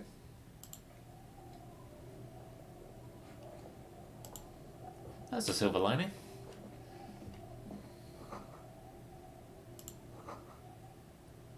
Yep, so this was me walking up here. Then maybe boats tucked away.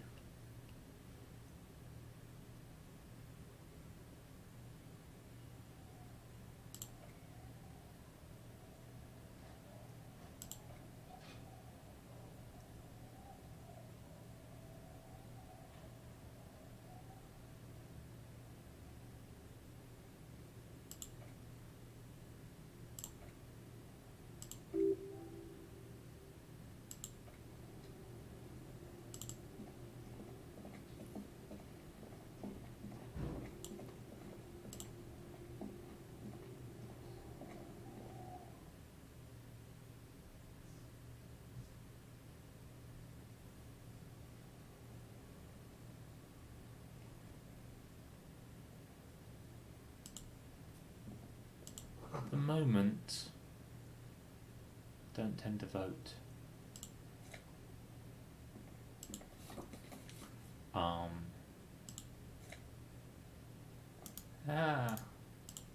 Love it. Can I wear that instead of my tie?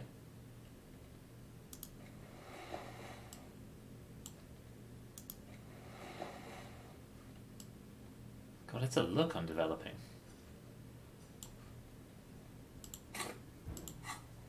I don't think I know well enough what's needed, and my needs are not the needs of not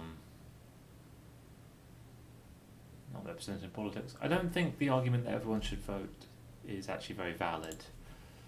I think it encourages many people to vote on not very much. But that's just my opinion. I don't know if I'd even give that as advice to anyone else. Just I can't see the validity of it. It seems to water down the voices of those who really need representation.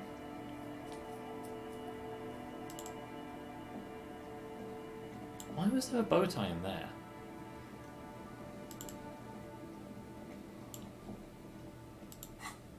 Let's have a look at the map.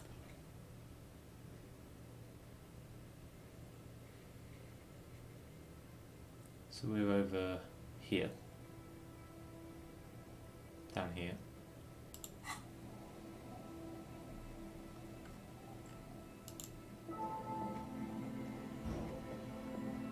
These are quite nice houses.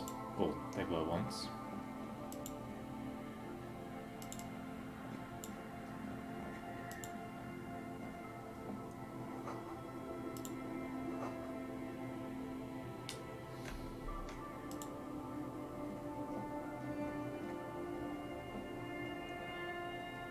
I don't know exactly what AFD pushes for. I think the closest things would probably be UKIP or the BNP.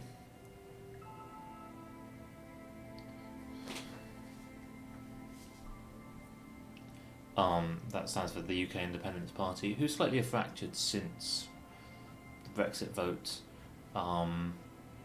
Their strength kind of came from being in opposition.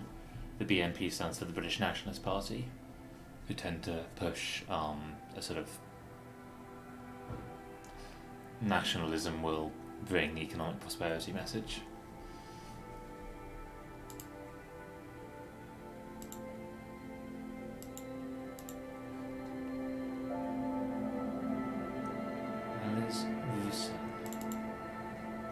Allez-vous-en. It's embarrassingly poor French, I can't translate that. Allez-vous-en. Allez-vous means let's go.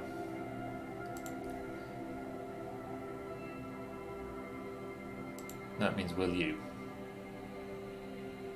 I think it means go away. What's written on here?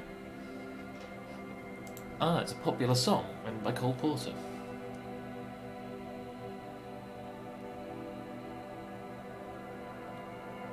Yeah. Go away, plural.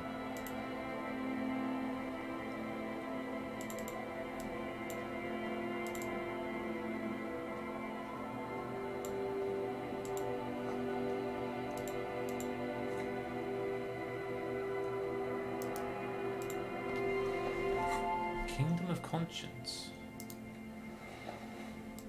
I like my look now.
Everything about this game has kind of blown me away. I really recommend it.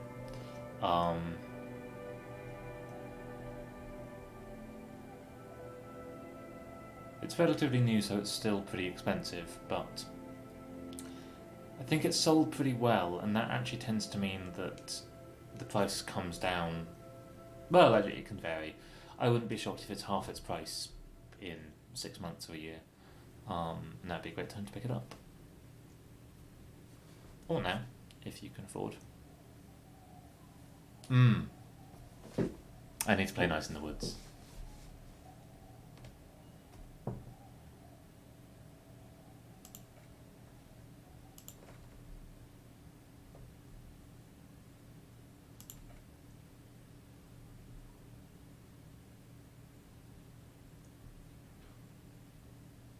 Let's try it.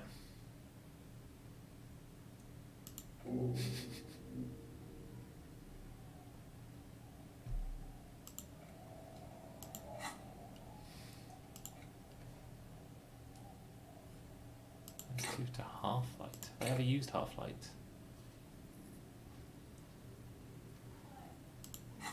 I haven't, but I could have.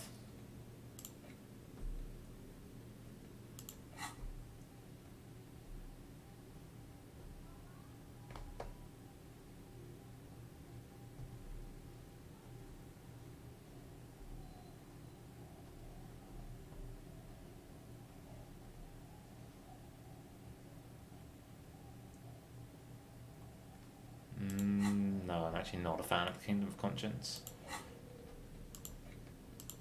We're going back to the good old blue jeans.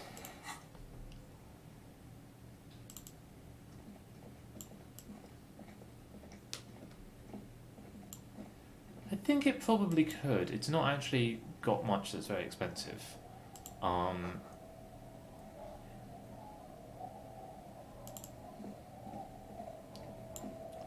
and let's just check. Oh my god, the resolution is way too high.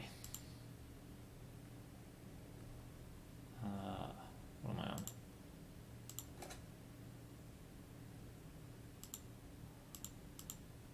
Well, let's have some more.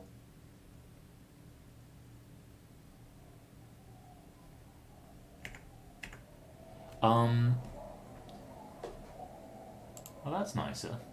But still, you wouldn't lose very much from the visual palette having lower resolution.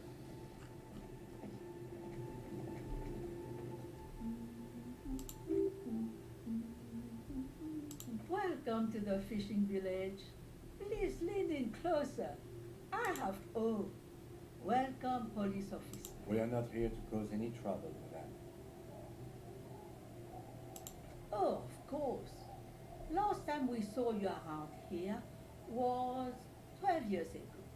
You also came to take care of trouble then. No, not you personally.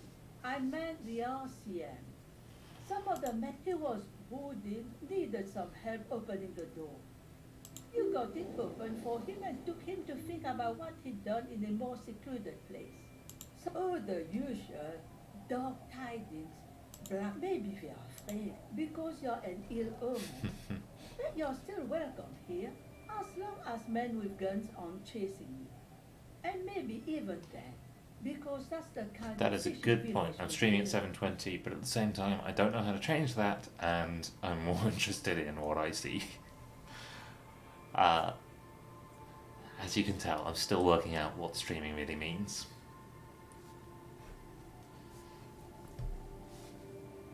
I probably I'm could sorry stream at there's 1080. not I should a work lot out how to of do room that. park your It's on my motorbike. list. And not a lot of houses. Or a lot, look at me, Rembrandt. What brings you to us?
Doesn't seem a very nice thing to say to this delicate old woman.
I want to see if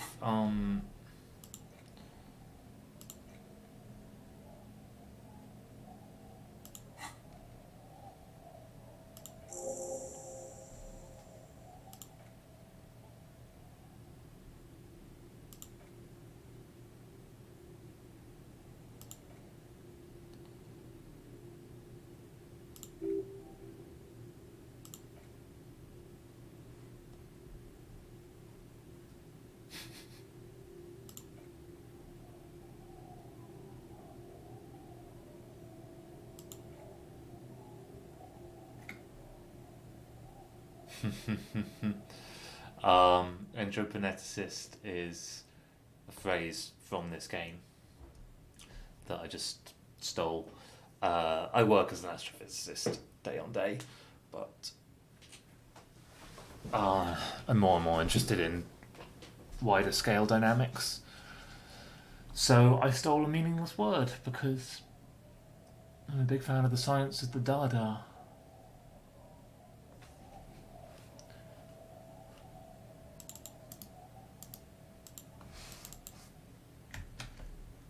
Surprised that Google is stumped though. Oh no. Must have spelt it wrong.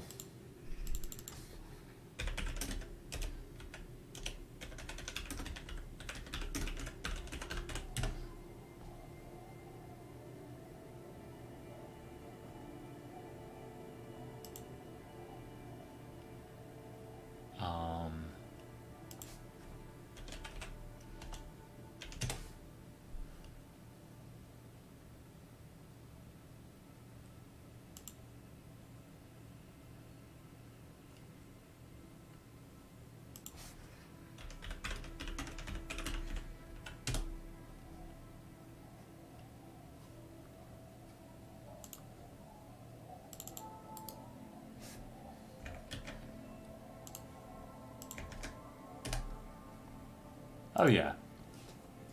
If you Google entreprenetics, you get it.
Do I read? Yeah. I found it hard to read much in between work for the last few years, but I read a lot for work.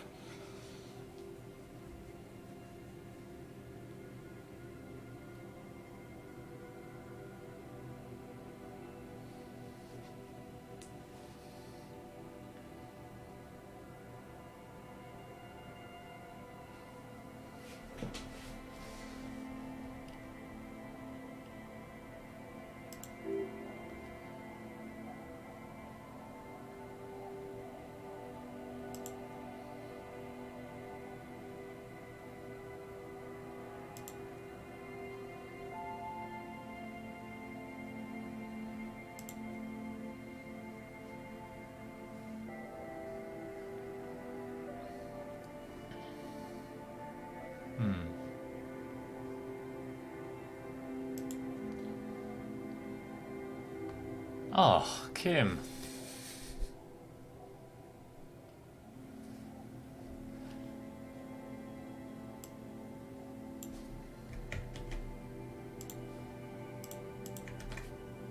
I invite you to think that this detective isn't actually very self-loathing. They have a lot of shame, they have a lot of emotional baggage, but I don't think there's anything inherently negative about this person or their situation. They're just worn thin, tired.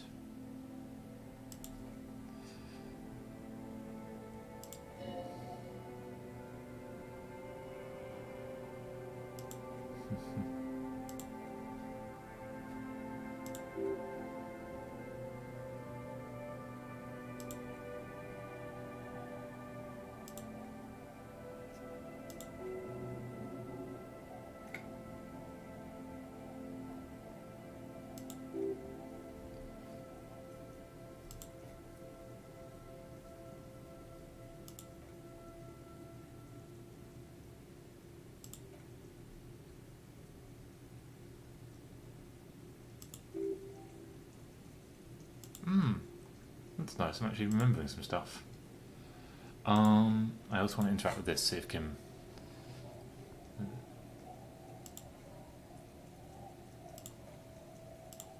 If I look at the zoning plan enough, maybe it'll go away. There is definitely something dreamlike about it. There was a nice article somewhere.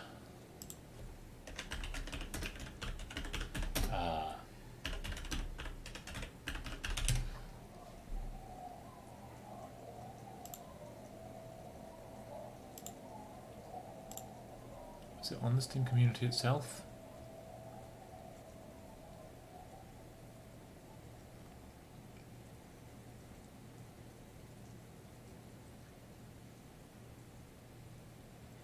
God, British Sea Power were composers for this.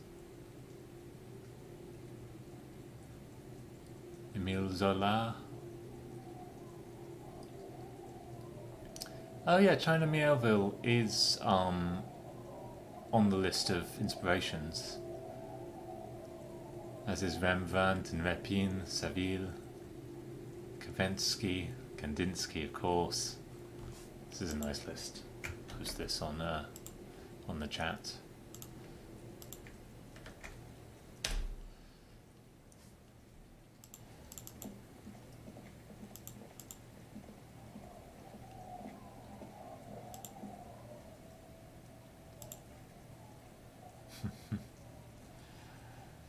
I think there's a good chance this is where Kuno and Kuno S come from.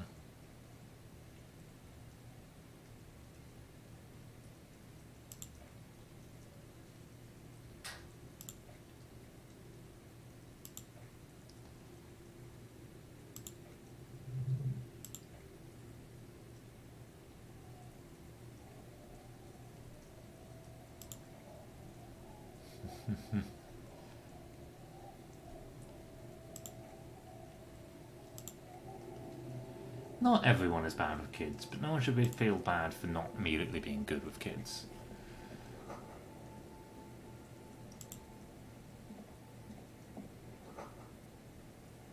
I remember one of my real joys is teaching, and I remember I once took a class of kids and some other teachers were watching and they were all like, oh, you did such a good job, and I was like, did I? Am I doing a good job?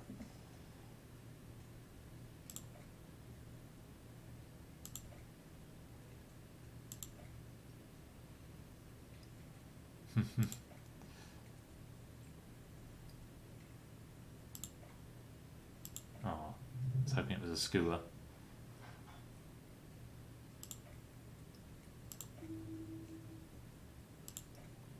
Oh, nice.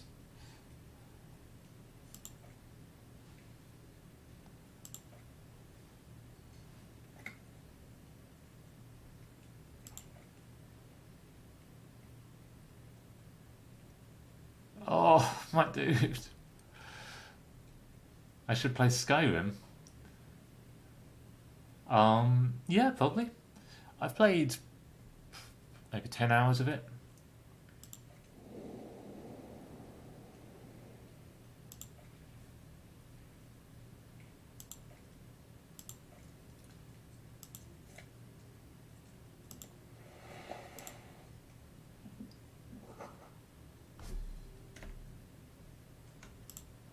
She's humming the theme for the game.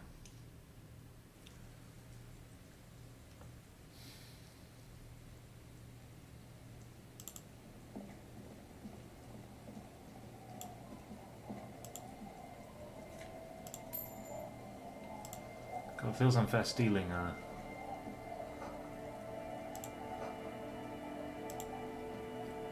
Is this the house that...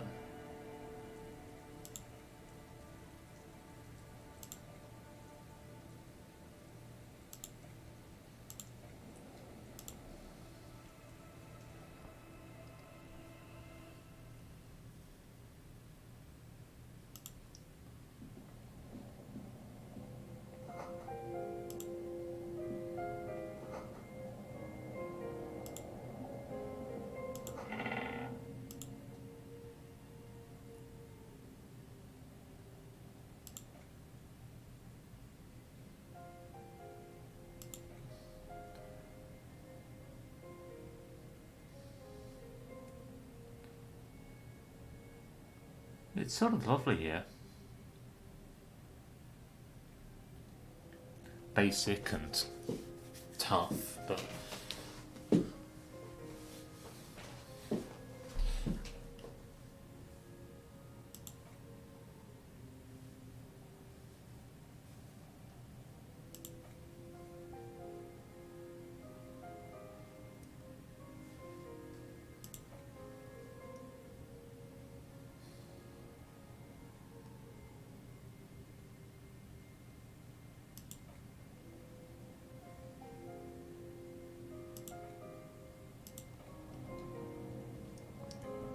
look under the floorboards.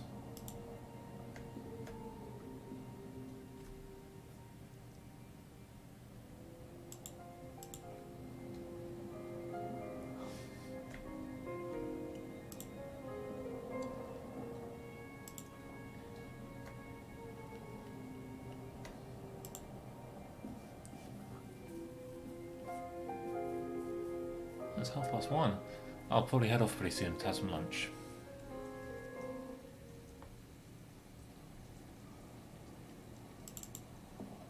Hey Kim, nice little place you found to stand. Just thank this woman again, she's given me a lovely Our house. tenant, the policeman. I hope the waves don't keep. Nice person.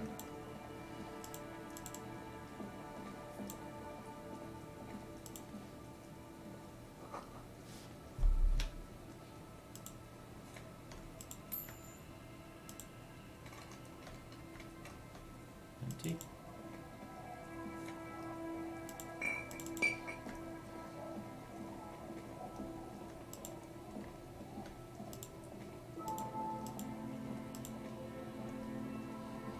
So these drunks are probably the ones who had a party by Tequila,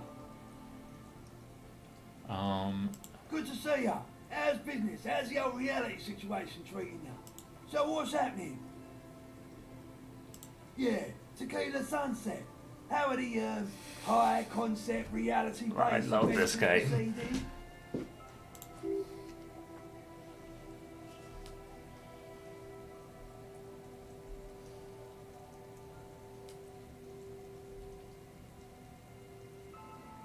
It's good to hear you're on top of things. Talking about the youth, did you know that I used to be a real mover and shaker? Sadly, things ain't going that well in idiot Doomsborough land. Haven't found those keys yet, haven't won that great piece of arse back. No word from my business buddies.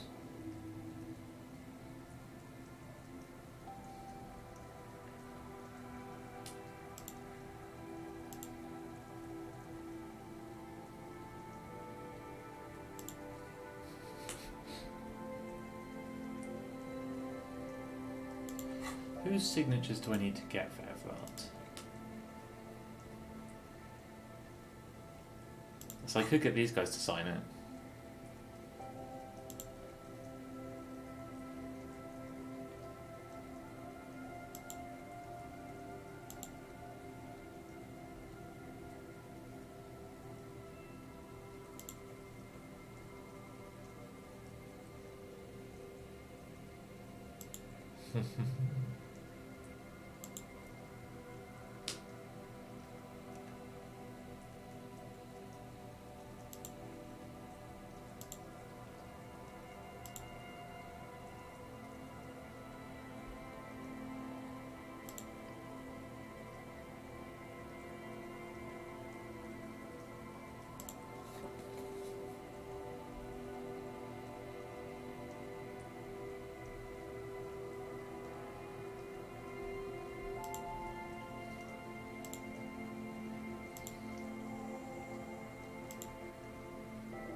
It's not that high concept.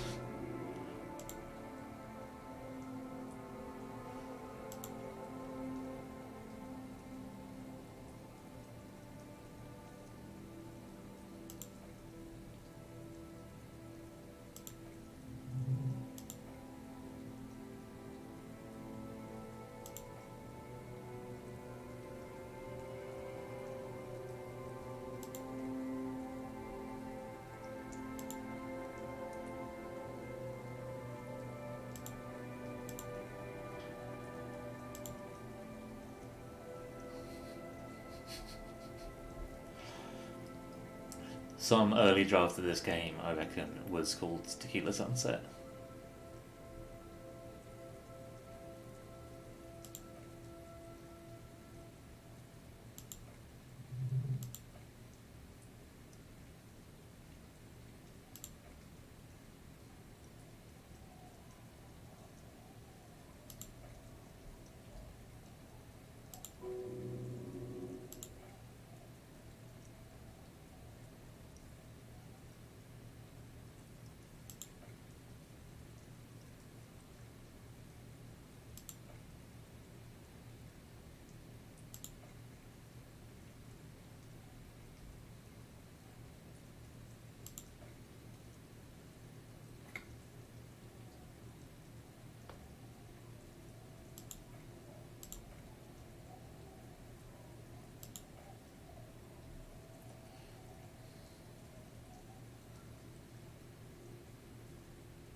Ancora regalo.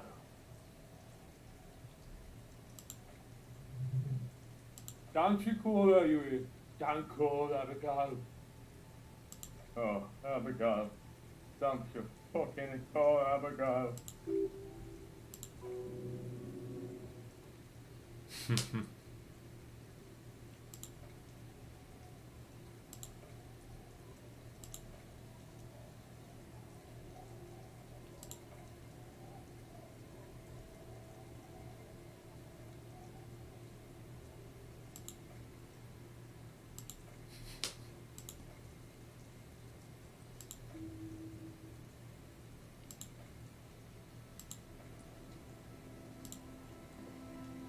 Good to see you, friend. Do I have deals set up for you, buddy boy? So what do you want? I got smokes. They're cheap, very cheap. I got Pilsner, great deal. You won't get a better deal on that piss. Spirits I can let go for 300 real. That's Plus so 5 much. speed. And by speed I mean amphetamine.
Oh, that will kill you.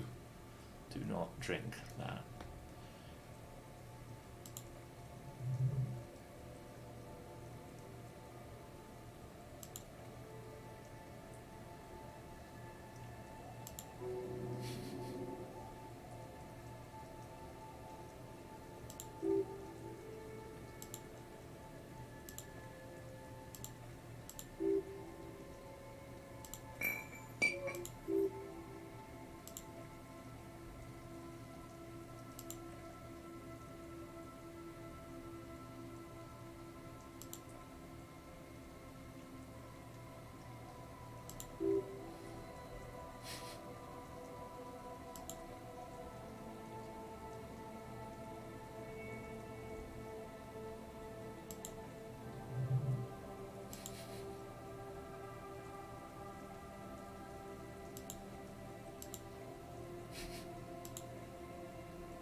Okay, I think I'm going to leave it there. Thank you for joining me. Come back when you feel like it for more meandering nothings.